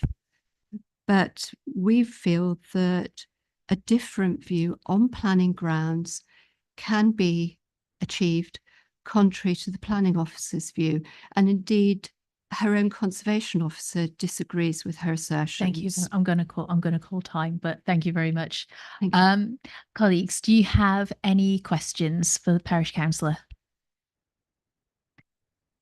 Nope. I'm seeing nobody indicate, so I will move on to parish councillor Jeremy Carlisle. You've got 3 minutes, Jeremy. Thank you, Chair. Yes, my name is Jeremy Carlisle. I'm actually currently the current chair of the Barley Parish Council.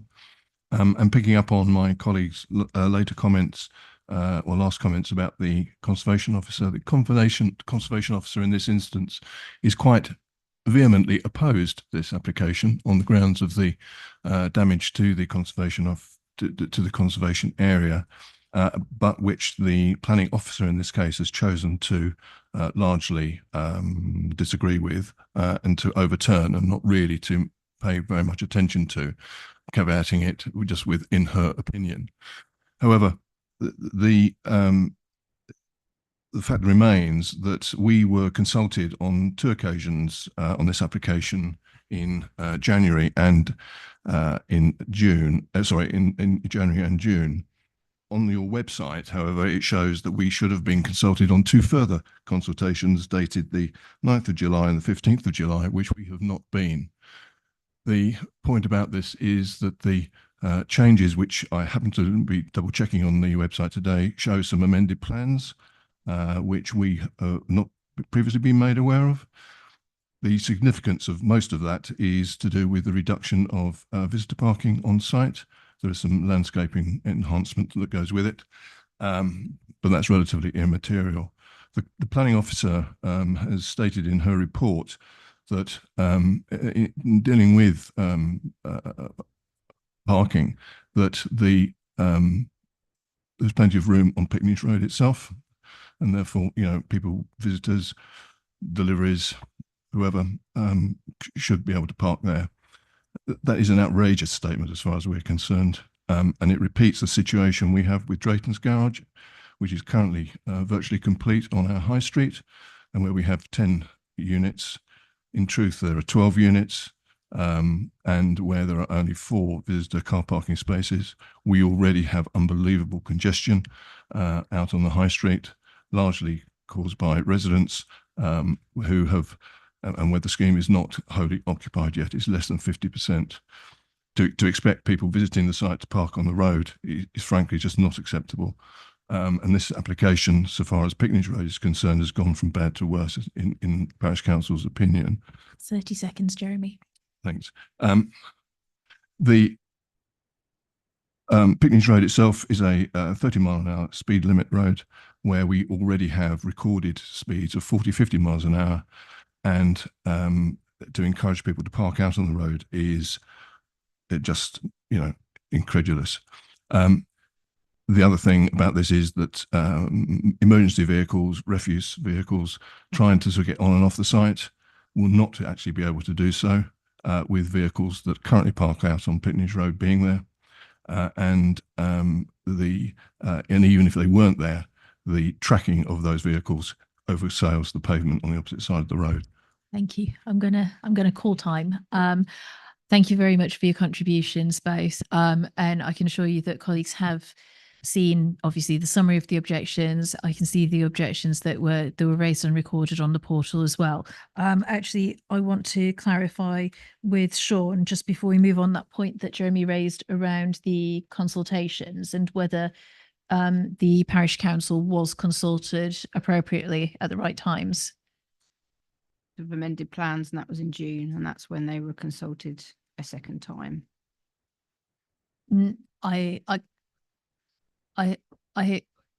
Jeremy, we can't take that into consideration, but we heard what you said in the speech. It was just a point to clarify from the officer on procedure. And obviously I have got a planning lawyer with us as well this evening who can advise if there are any potential issues in that regard. Okay, colleagues, any questions for Jeremy? Nope, I'm seeing nobody indicate. Thank you very much.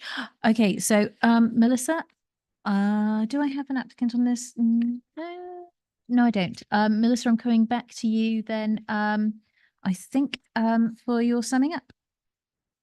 Yeah. Just to clarify, obviously, the site is within the village boundary, and it's like denoted as like white land, which is open to development. The appeal decision that they mentioned, which is over the road, was outside the village boundary, and it was a mixed use site, so residential and commercial. Just a point of clarification. Yeah, I think that's about it.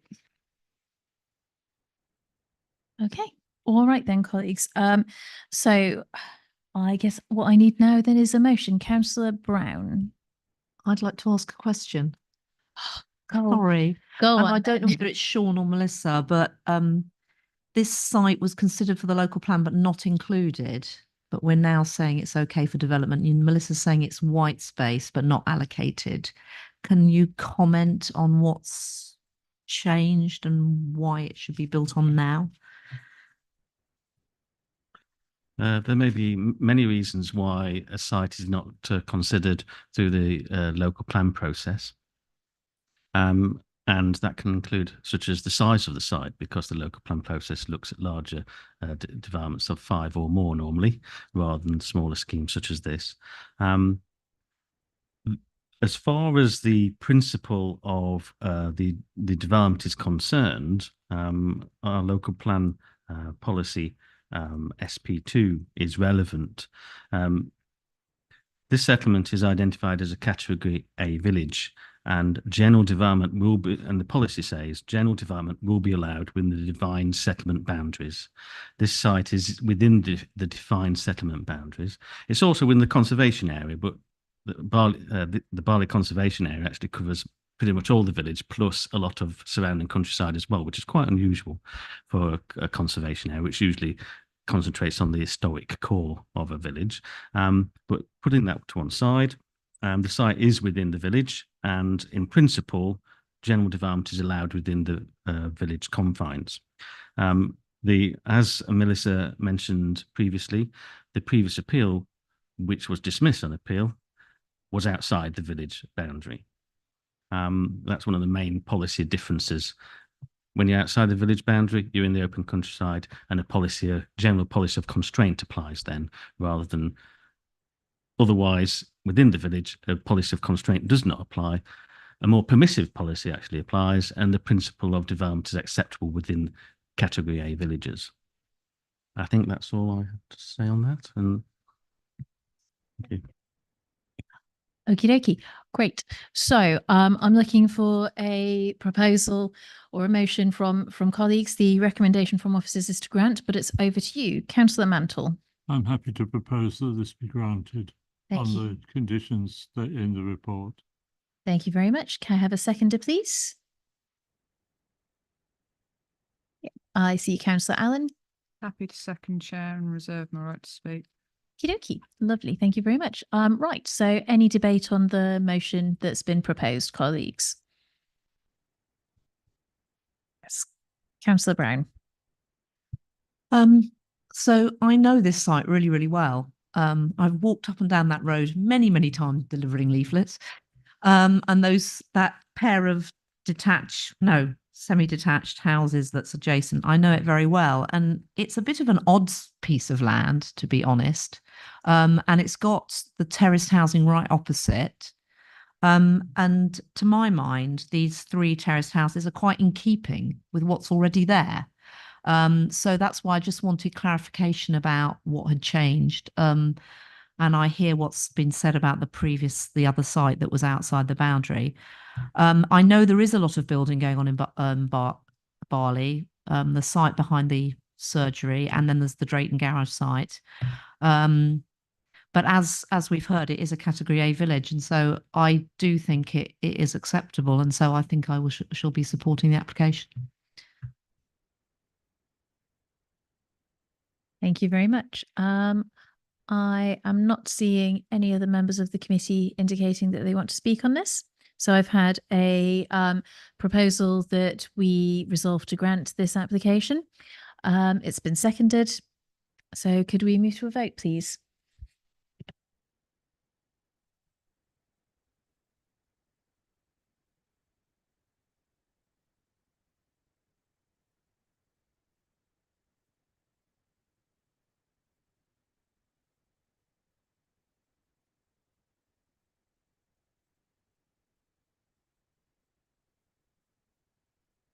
Chair, that motion is carried. Thank you very much. Right. So next on the agenda, we are going to now jump backwards to agenda item number 6, which is planning application 19/01669/FP, the land on the southwest side of Stevenage Road, St. Ipolyts. If you're trying to find your page references in your packs, it's pages 13 to 48 to assist colleagues. Andrew Hunter, do you want to present your report, please? Yes, thank you, Chair. So there were some updates which are stated in an updates document, which is in the committee agenda page on the website. These relate to recent comments from the County Council Highways Officer that they do not wish to restrict the grant of permission, and also respond to comments from the Parish Council. And if we can now move on to the slides, please.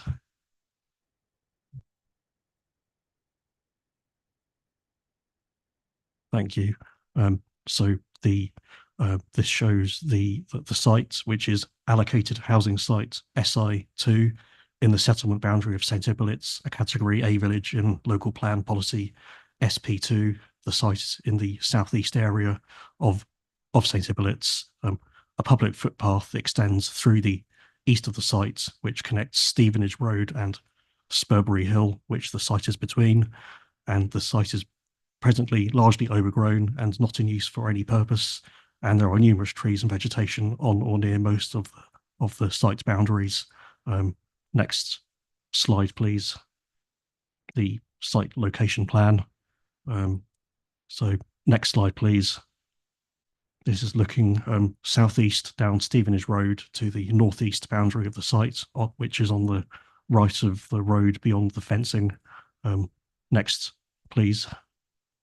This is at the northeast boundary facing into the west of the site, and dwelling Lanacombe is in the middle of the photo at the back.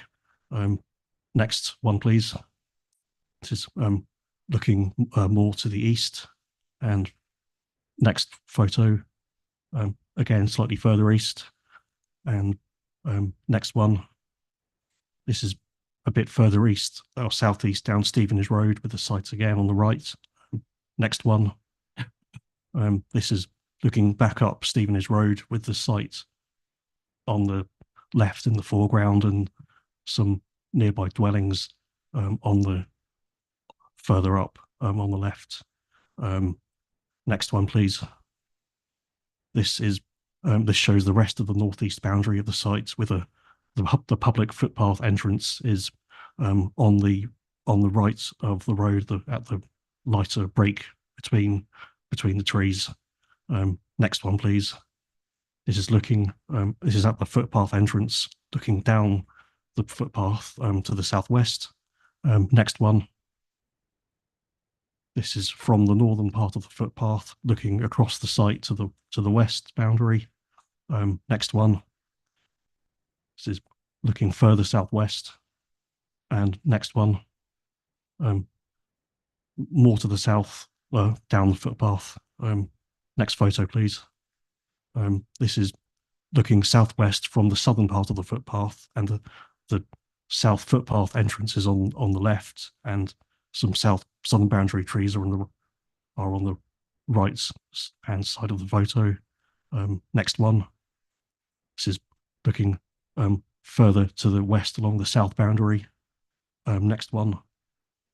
This is looking towards the southwest corner of the site. Next one. A closer view of the footpath entrance onto Spurbury Hill. Next one. This is looking along Spurbury Hill opposite the footpath entrance, with the site boundary being on the right. And next one. This is a view of the approximate location of the proposed access onto Spurbury Hill. Next one. This is one of the nearby dwellings, Bryfield, which is adjacent to the east boundary of the site. And the last two photos show other nearby dwellings on Stevenage Road, which are near the site to the north. And next photo, please. And then we can go on to the plans. This is the existing site, more detailed topographical plan showing trees and nearby dwellings, and the footpath can also be seen on the eastern side of the site. And next one, the proposed site layout plan showing the overall development. The main features to note, apart from the dwellings, are the public footpath alterations to the east, an open area roughly in the middle west of the site, including land for public open space and a SUDS drainage area, and the new proposed accesses onto Spurbury Hill and Stevenage Road, and the development is detailed in full in the report. Next one. This shows proposed external materials and boundaries, which would be for the dwellings a mix of buff stock bricks and grey tiled roofs, and red bricks with brown tiled roofs. And next one. A more detailed plan showing tree works, showing proposed tree removals, retained trees, and new planting. Next one. A proposed street scene of the dwellings and their outbuildings in the southern part of the site. Next one. The dwelling types for plots 2 and 3. Next one. The dwelling for plots 1, 5, and 9. Next one. The dwelling for plots 6, 7, 8, and 10. And next one. The plots 4 dwelling. Next one.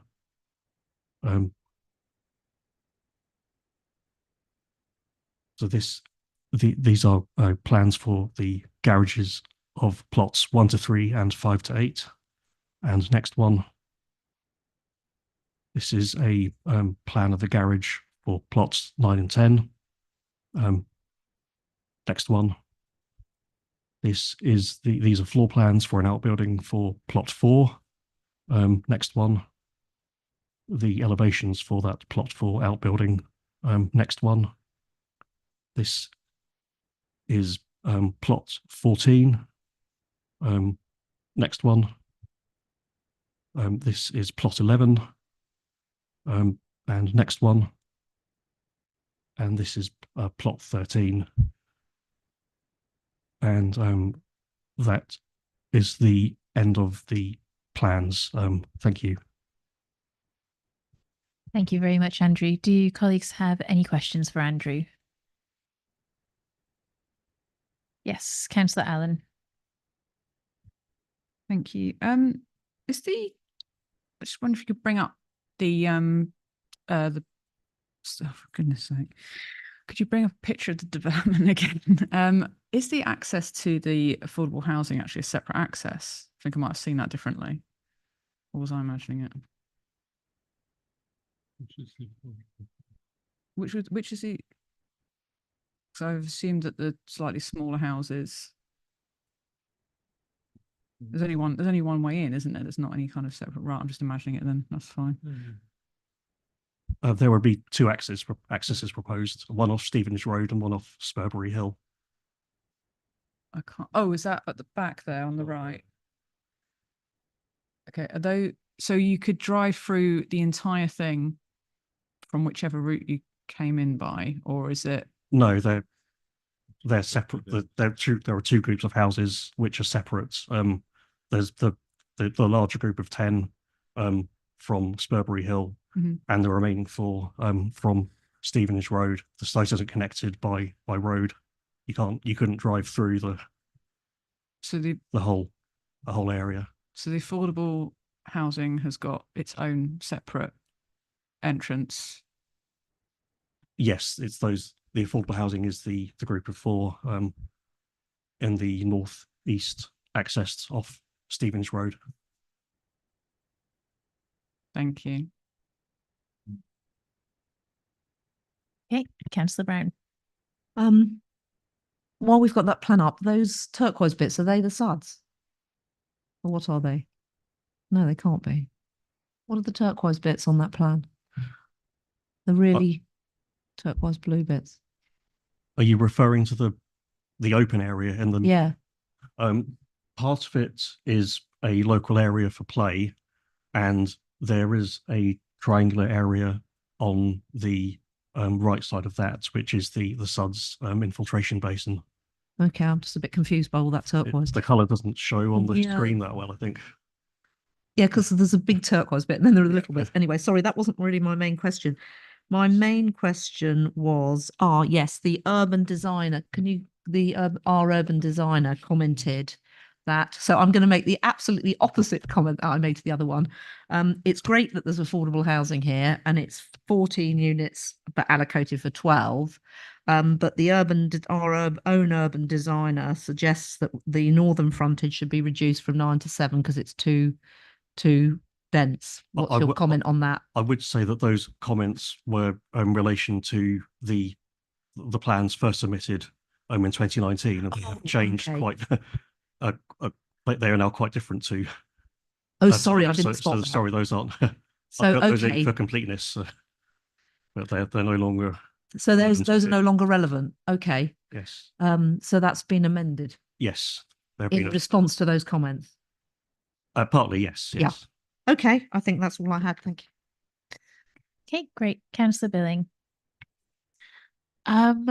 Just wanted further clarification regarding the entrances. Obviously, they are different depending on whether it's affordable housing or not, but from having looked at that plan, was there a fence around that section so you can't walk through either? I couldn't see the pathways.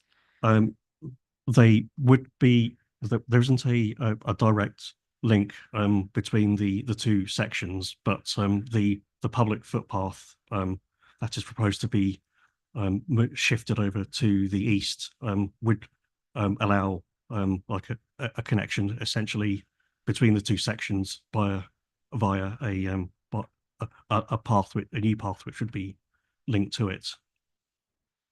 Right, thank you. Thank you. And Councillor Allen. Sorry, coming back on what we were discussing and something with it. So firstly, do we know what the speed limits are on both those access roads? Are you referring to the public highways, Spurbury Hill and Stevenage Road? That's one, yeah, sorry. I believe Spurbury Hill is a national speed limit for a country road of that type, so 60 miles per hour. And Stevenage Road, I believe that's 30 miles per hour. Okay, so now seeing where the public footpath is that's being moved across, which means yes, you can take the long way round to go then into the other area of the development. What concerns me is if it's effectively the affordable housing is as good as fenced off. I see in the other section, the more expensive housing, I see lovely big open playing spaces that can be used for only really people in the more expensive housing, and people in the more affordable housing get what looks like a tiny corner, and then they have to take a route out way outside of the actual development and then possibly go on one of the busier roads to actually get into the area where there is open space to play, recreational ground.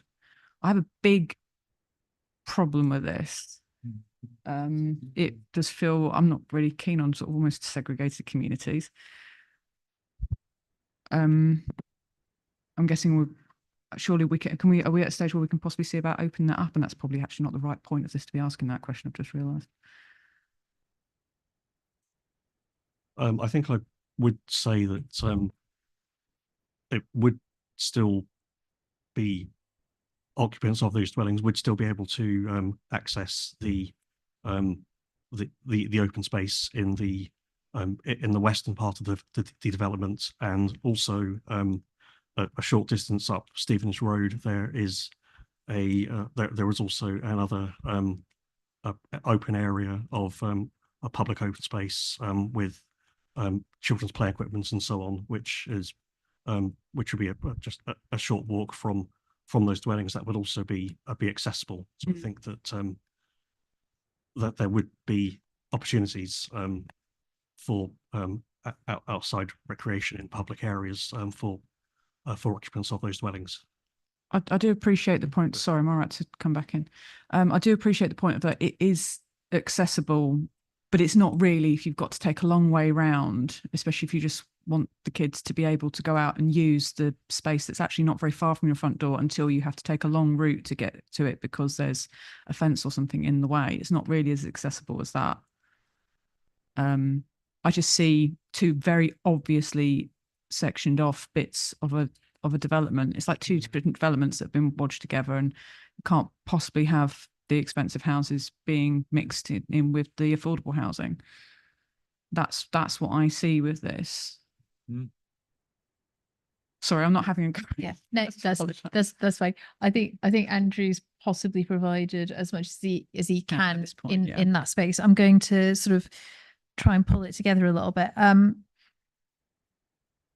What's our position and policy in respect of tenure blind developments, and does this site satisfy that?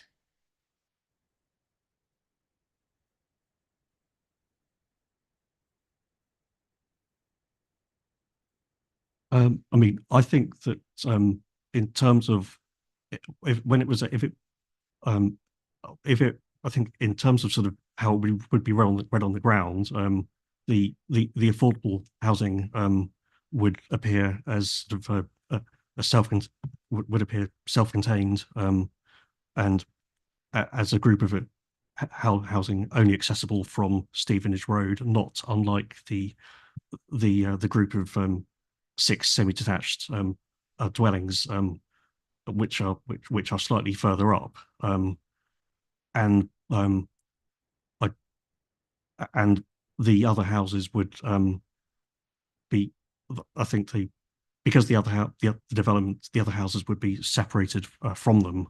I don't think that because of that because of how the site's been designed, I don't think the affordable housing would appear obviously as the group of affordable housing in my view, based on how I think it would look, as I said, on the ground, if it does actually get built out. Okay, cool. I'm going to ask another question because I feel that Sean is probably going to be able to assist in general, but needs a little bit more time. So I shall pad for time. So Andrew, talk to me about site permeability, in particular for pedestrians and those that might wish to traverse from, say, the Stevenage Road side of the site into the main central area. Is that possible?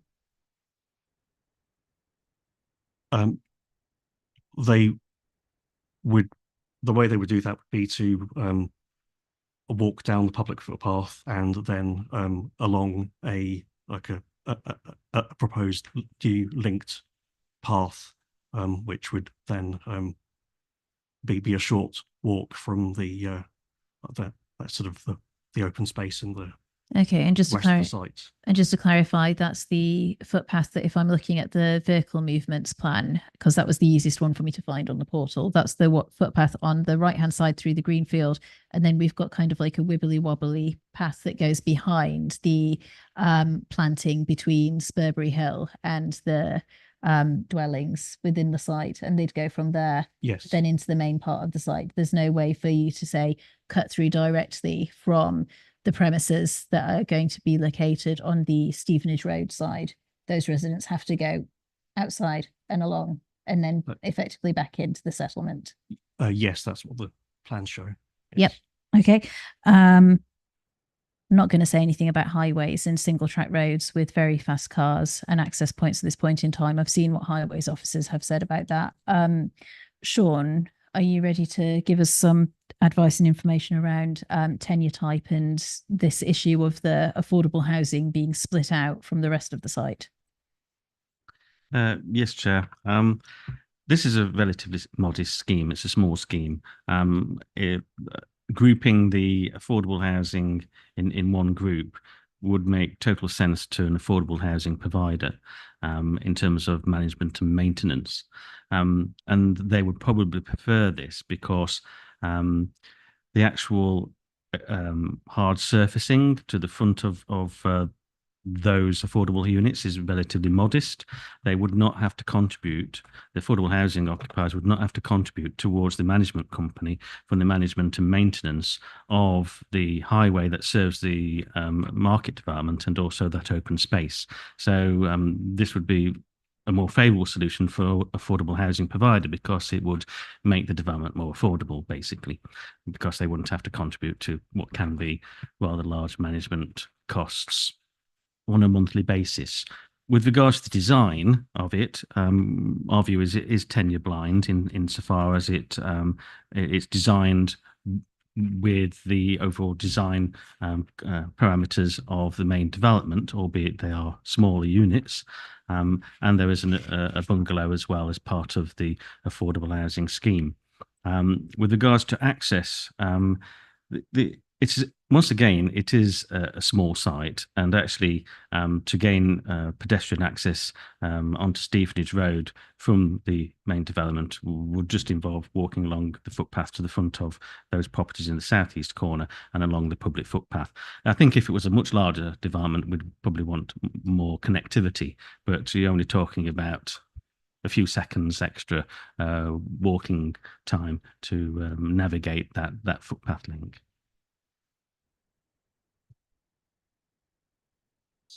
Okay, great. Thank you. I think we've kind of, right, I'm going to move on. Michael, yes. Can I ask who is the Housing Association? Because I was a board member for 15 years of the Housing Association. And if it's the one I was a board member, I need to say I was a board member of that association. Do we know who it is? I think the applicant should be able to answer that potentially when it comes. So if you want to hold on to the question for the applicant, I have got a note on the section 106 table as well at page 30. But I think that if we hold on to that, Michael, then the applicant can give us additional information at that point. Councillor Peace. Can I just ask one quick question before we move on? It says there's 6 visitor parking spaces. Which side of the development are they all in with the large houses, or is there a visitor parking space with the affordable houses?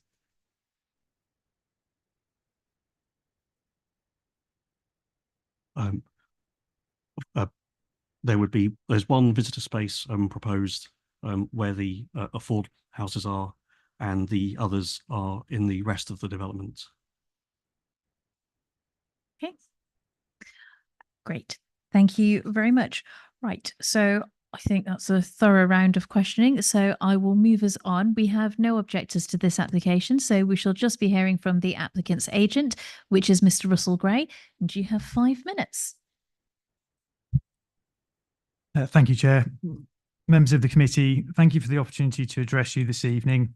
I'm Russell Gray, Planning Director at Woods Hardwick, who are the agents for the applicant Valet Limited. You have before you a comprehensive officer's report setting out why this full planning application for 14 new homes, including 4 that will be affordable, should be approved. The site is allocated for housing under policy SI2 of your adopted local plan, having been found sound by the inspector who examined it. Policy SI2 sets out 4 site-specific criteria, all of which have been met as set out in the report. These are as follows. Archaeological survey has been undertaken. The County Council's Archaeology Officer's response confirms that the remains found can be mitigated through a programme of excavation, which is the subject of a condition in the recommendation. Wherever possible, the scheme incorporates existing trees, the exception being where removal is required to create the access. That is mitigated through the provision of new landscaping as part of the proposed development. The existing public right-of-way is maintained along its current alignment, along with the trees around it, and is to be enhanced through new surfacing. Noise has been addressed through the mitigation measures proposed in the submitted noise report, which are the subject of condition 22, and the Environmental Health Officer has no objection. This application was submitted back in 2019 when the site was a draft allocation. Since then, our team has worked positively and constructively with your officers. We have responded to concerns raised during the consideration of the application.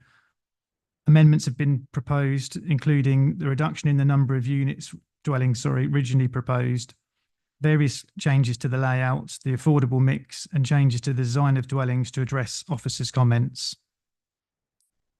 As noted in the section of the officer's report on design, the scheme is respectful of and complementary to the character and appearance of the area, and it is an appropriate density for the type of location it is in. Following a number of meetings and communication with Hertfordshire County Council, we have provided further evidence and revised plans to demonstrate a suitable and safe access can be achieved from both Spurbury Hill and Stevenage Road, and this includes speed surveys. That is confirmed in the updated response from the Highways Officer covered in the update sheet and mentioned by your officer. The proposal makes provision for open space, which includes a local area of play, new tree planting and ecological enhancements throughout, which will achieve a biodiversity net gain. The agreed heads of terms for the Section 106 set out in paragraph 4.3.62 of the report confirm a range of contributions towards improvements of infrastructure, primary and secondary education places, special education need, library services, youth services, and the sustainable transport contribution requested by Hertfordshire County Council. To conclude, as outlined in your officer's report, the scheme complies with relevant policies of the development plan, including policy SI2 allocating it. It will deliver much needed housing, including 4 new affordable houses, in line with the spatial strategy and adopted local plan. The balance and conclusion section of the officer's report refers to the tilted balance at paragraph 11D of the MPPF being engaged here. However, even on the straight planning balance at section 38(6) of the Planning Act, the application should be allowed. It complies with the policies of the development plan as a whole, and there are no material considerations that warrant anything other than approving this application. The tilted balance is just a further material consideration that weighs in favour.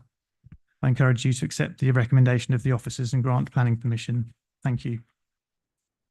Thank you very much. Right, I believe Councillor Muir has a question for the applicant. Could I ask the applicant who has the social housing? I don't think that's been determined yet. Okay, thank you. Thank you. Councillor Brown.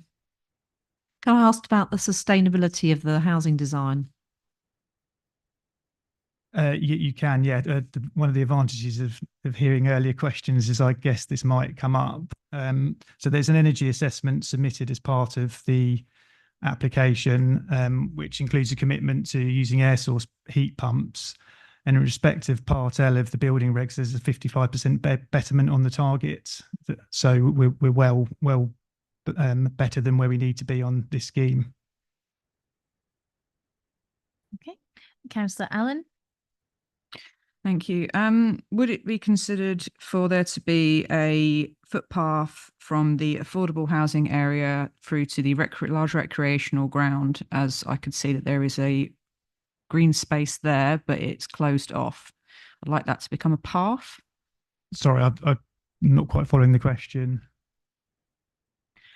So I think this is referencing back to that conversation that we had about the connectivity of the site internally and the ability of residents that are in the 4 social housing units to be able to get, if as direct a route as possible and access to the green space amenity within the site. Because obviously, as we said earlier, what they have to do, looking at the plan, is go out along the footpath, along the front of the site, and then back in. So I guess the query is the green spaces that are indicated around the car parking for one of the plots. Are those open green spaces? Are those gardens? Is there any potential to have a cut through in one of those spaces? The green space is there a sort of general amenity space as part of the scheme. So would people actually be able to walk from those 4 affordable housing units to the central green spaces? I mean, at the moment, as the scheme is designed, it looks like there's a plot division. There's a line shown separating them. Yeah, could we?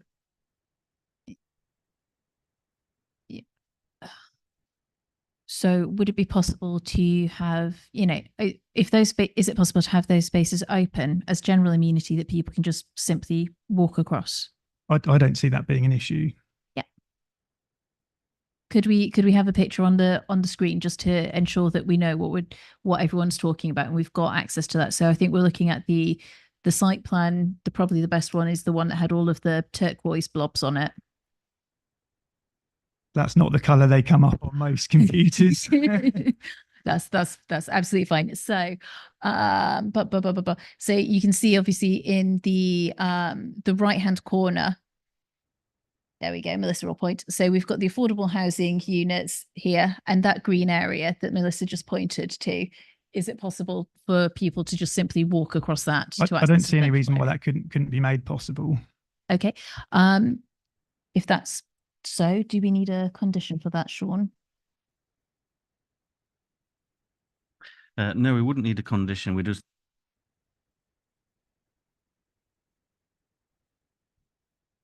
block it off. As far as that goes, there is fairly limited space. There may well be cars parked in one of those spaces. The other space is a visitor parking space.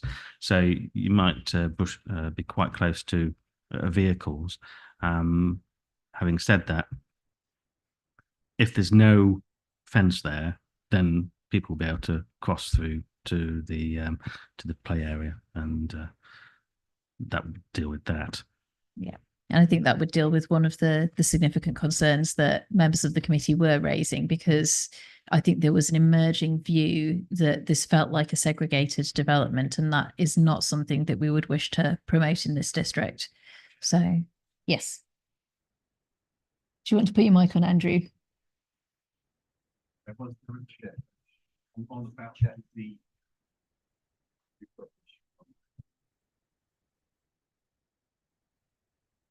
Right. Apparently nothing's been picked up and the mics are having a moment. Bear with us.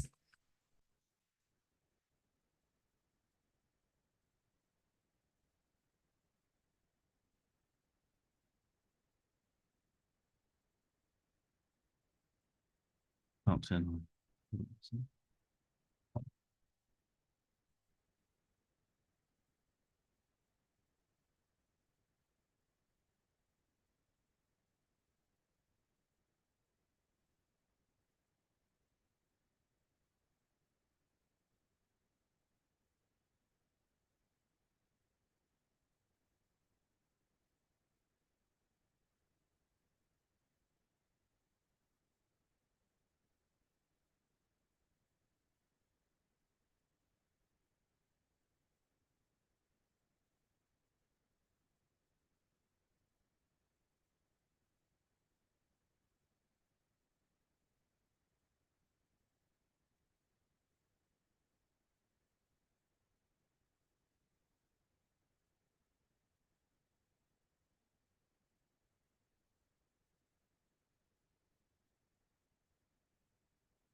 Cool.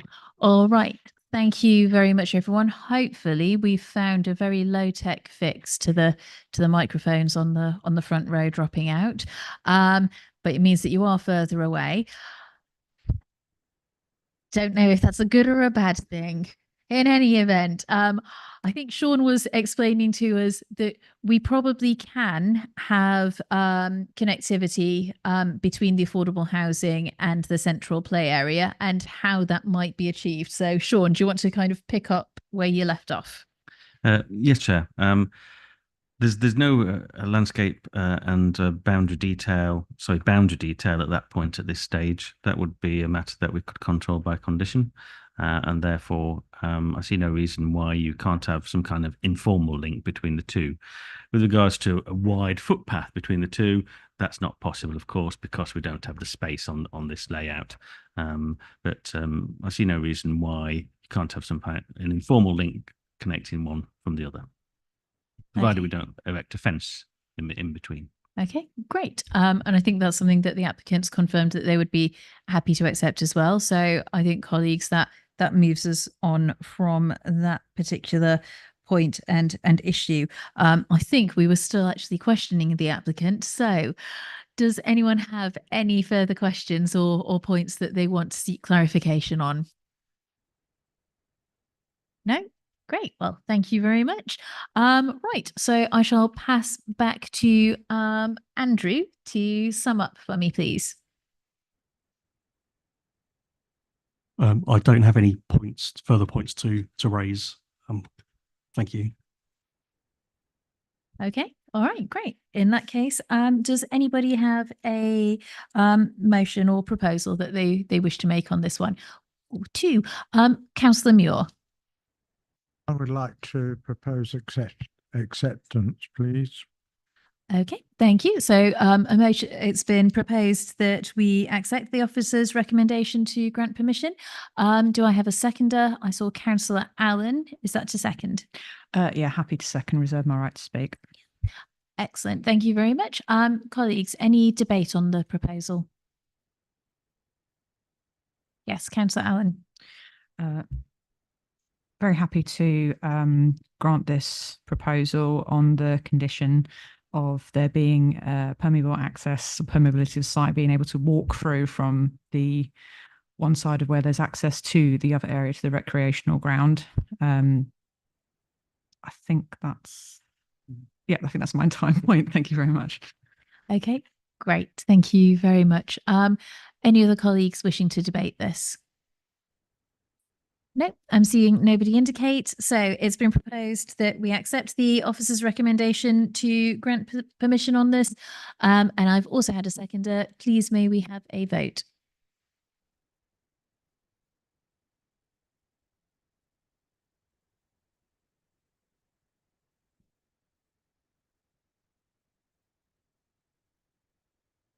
Chair, that motion is carried. Lovely.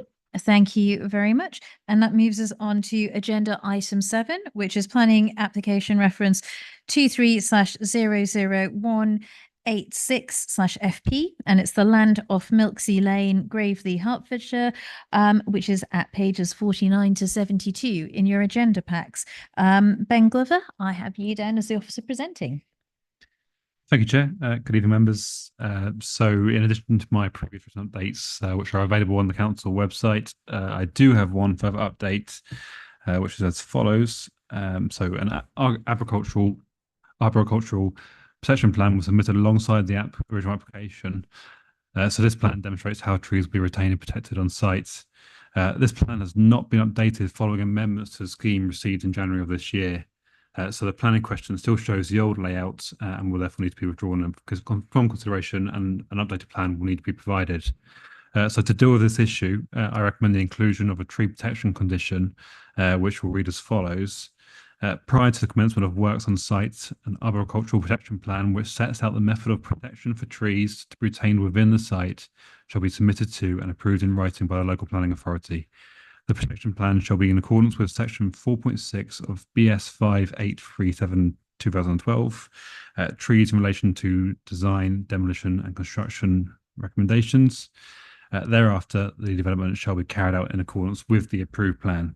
And the reason to accompany this condition is to prevent damage to or destruction of trees to be retained on the site in the interest of the appearance of the completed development and the visual amenity of the locality, and to comply with policy NE2 of the North Hertfordshire Local Plan 2011 to 2031. So we can move on to the presentation.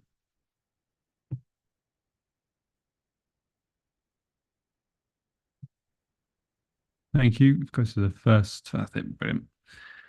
So this is an application for residential development comprising of 26 dwellings, the creation of a vehicle access, associated car parking and landscaping. The site is a 1.5 hectare grassland site field situated in the northern end of Gravely and within the village boundary. The site is not situated within the green belts, and to the north of the site is local plan allocation GR1. The Gravely Conservation Area, which is shown on this plan, runs along through the eastern part of the site, and the closest listed building is Grade 2 listed number 33 High Street to the south east of the site. So the application is here with a resolution to grant, subject to the completion of a legal agreement and the agreement to the recommended conditions and informatives. If we come to the photos now, please. Thank you. So this is a view north along High Streets with the application site on the left side of the highway. Next slide. This is a photo looking south along the High Street. Next slide. This photo is looking at the existing access to Gravely House. Gravely House backs onto the application site. Next slide, please. So this is further north up the High Street. This shows the existing access onto Milksea Lane, and also just there on the right is also the access to numbers 37 and 41 High Street. Again, both properties back onto the application site. Next slide, please. So this is a photo again looking at Milksea Lane, the existing accesses. To the left, on the left side of the highway would be the application site. Next slide. This is a photo looking at the gated access to the front of number 31 and 41 High Street. Next slide, please. Again, it's another photo further up the road, again looking south along the High Street. Next slide. So we are now on Milksea Lane, looking back towards the High Street. The application site will be on the right-hand side. Next slide. Now at the top northwest corner of the application sites, you can see Milksea Lane there on the left, and the public byway on the right. Next slide. Again, on the byway, the application sites on my right-hand side, looking north. Next slide. So we're now still on the byway, but looking into the sites. Next slide, please. And some again, just a slightly different view of the inside of the site. Next slide. Thank you. So this is the plans. This is a location plan with the site boundary highlighted in red. Next slide, please. So this plan shows the proposed planning layout for the sites. The plan details siting and type of dwellings within the sites, the access road, parking within the sites, and landscaping. The site will be accessed to the east via the High Street. There will also be pedestrian access to the rear of the site, allowing for access to the public byway that runs along the western boundary. The access road would run through the middle of the site before branching off into 4 cul-de-sac style roads serving the proposed properties. So the scheme has been amended and redesigned to show properties pushed back within the site to avoid as much development within the conservation area as possible. Next slide, please. So this is the proposed landscape strategy plan. This defines the location of the existing proposed vegetation within the site. Other details on this plan show the locations of bat boxes, hedgehog gaps within the fencing between plots. Next slide, please. So this is the hard landscaping plan for the south of the site. The plan sets out the materials for the roads, parking spaces, and footpaths. Boundary treatment has also been indicated between plots and around the site. Next slide, please. A similar plan showing hard landscaping, but to the northern half of the site. Next slide, please. So this is the proposed car parking strategy for the sites. The plan shows the location of both private and visitor parking throughout the site. The plan also provides clarification on the location of cycle parking, which would be within garages or within sheds for plots that don't have garages. Next slide, please. This plan just shows the location of affordable housing. The colours on there, they just denote the size of the properties, so whether they're 1, 2, 3 bed. Next slide, please. So onto our plans and elevations now. So this plan shows the elevations and plans for the Masonette building. This is the type A dwelling, which are 2-bed properties. Next slide. This is now type B again, which is 3-bed dwellings. Next slide, please. Type C properties, which are also 3-bed dwellings. Next slide. Thank you. So, and this is dwelling type D, which are 4-bed dwellings. And finally, we have type E, which again are just a different version of 4-bed dwellings. I think that's the end. Thank you, Chair. Lovely. Thank you very much. Do you colleagues have any questions they want to ask the officer? Yes, Councillor Brown. Yes, regarding the access to the byway, maybe we could have the plan up where you could show me where it is. And does that include cycles as well as pedestrians? I don't have the width of the path at the top of my mind. So, but there is. If you can get the plan back up, I can show you where it is. That would be really helpful. Where is the access to the byway? So it's the left-hand side. In the middle there? On the middle, yeah. So where the large tree is. Right, it's through there. It's through there. Oh, through that bit, yes. Okay, Yeah. that makes sense. Yeah. And then I noticed one of the objectors asked, not objectors, they were neutral, they supported it, asked about a fence near the, is that deemed reasonable or is it too far away from the site? I did see that. I believe it's too far away from the site. It's right up near the A1M, isn't it? That's right. Yeah. Yeah. Okay. So that was that. And then what was the other question I was going to ask? Oh, yes. Around the sustainability of the design, there's one sentence. I don't think we've got the applicant here, have we? No. No. So I'm going to ask the officer. 4.3.61 talks about the high standards of design, but it doesn't say anything about what. So that would be in accordance. So that's Is that another sustainability. L? So part L of the building Yes. regulations. Yeah. Okay. Right. Thank you very much. We have no objectors and we have no applicant. So if you have any questions on this, Ben is your man. So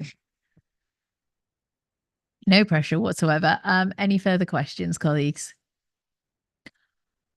No. All right. Ben, do you need to sum up? No, I think no, I'm happy. Thank you. Okay. Councillor Brown. Question. I should know the answer, but the GR1 site that's allocating the local plan to the north, how many is that allocated for? 8.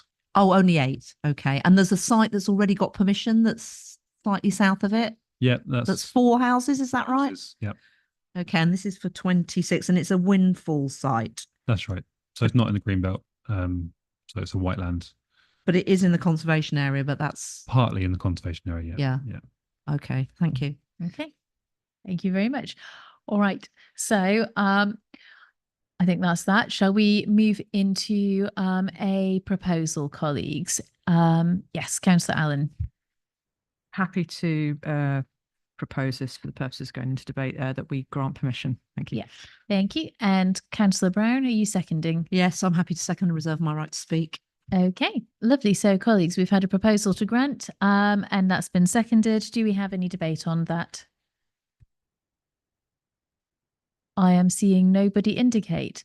In that case, if nobody wishes to debate this application, can we please move to a vote on the recommendation to grant, please?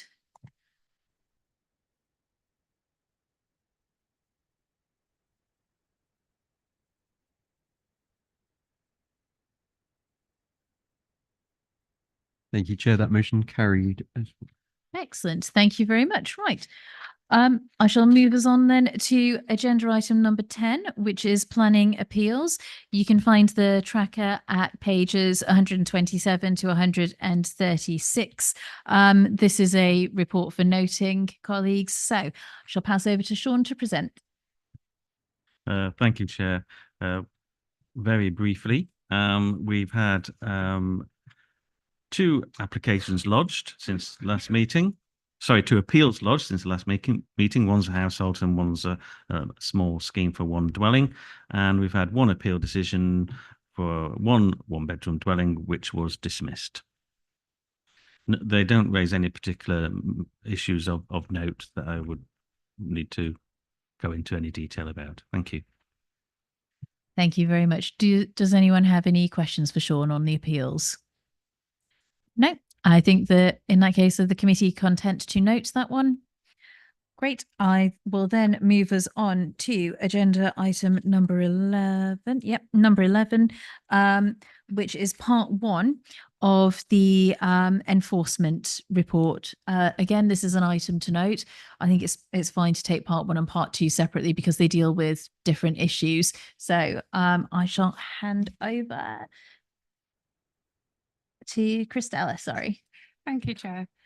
Just a brief update for information for noting, please, as part of the planning enforcement reporting of the serving of notices to this committee. Can you hear me okay? Thank you. So I was just saying, just a brief update as part of the planning enforcement reporting of notices that are being served to this committee.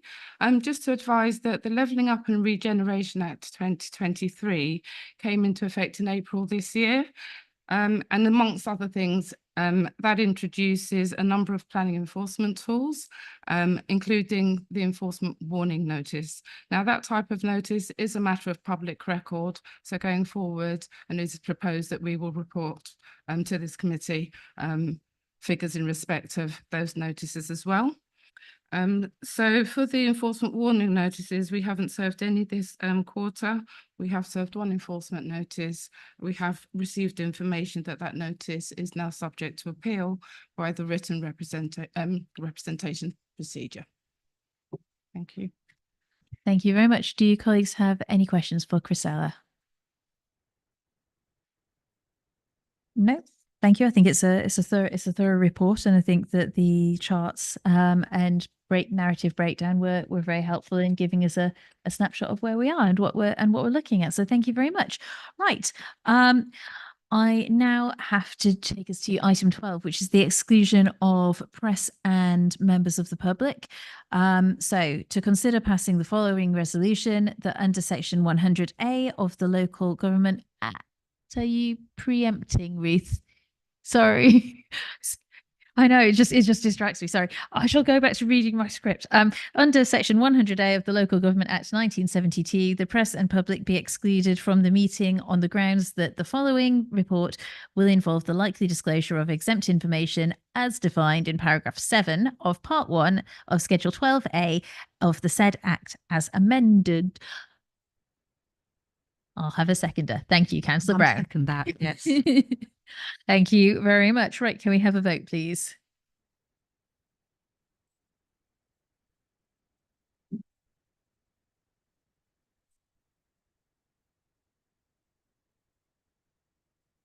Thank you, Chair. That motion is carried. If we could just have a second, and we'll move over into private session.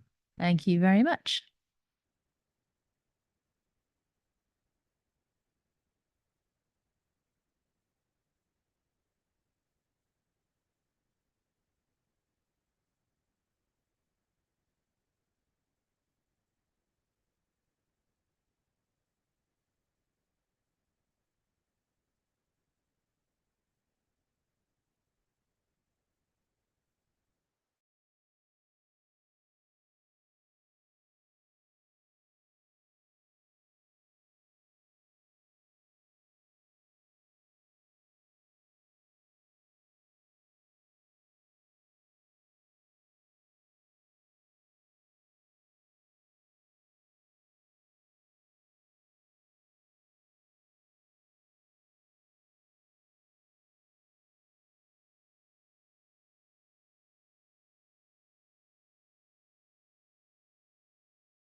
Yep. Okay, great. Right. Thank you very much, colleagues. And thank you to anybody that hung on right until the end. I'm afraid that part 2 item was the last thing that we had to consider this evening. So we've just popped back merely to say thank you very much for your time. And we are now formally closing the meeting.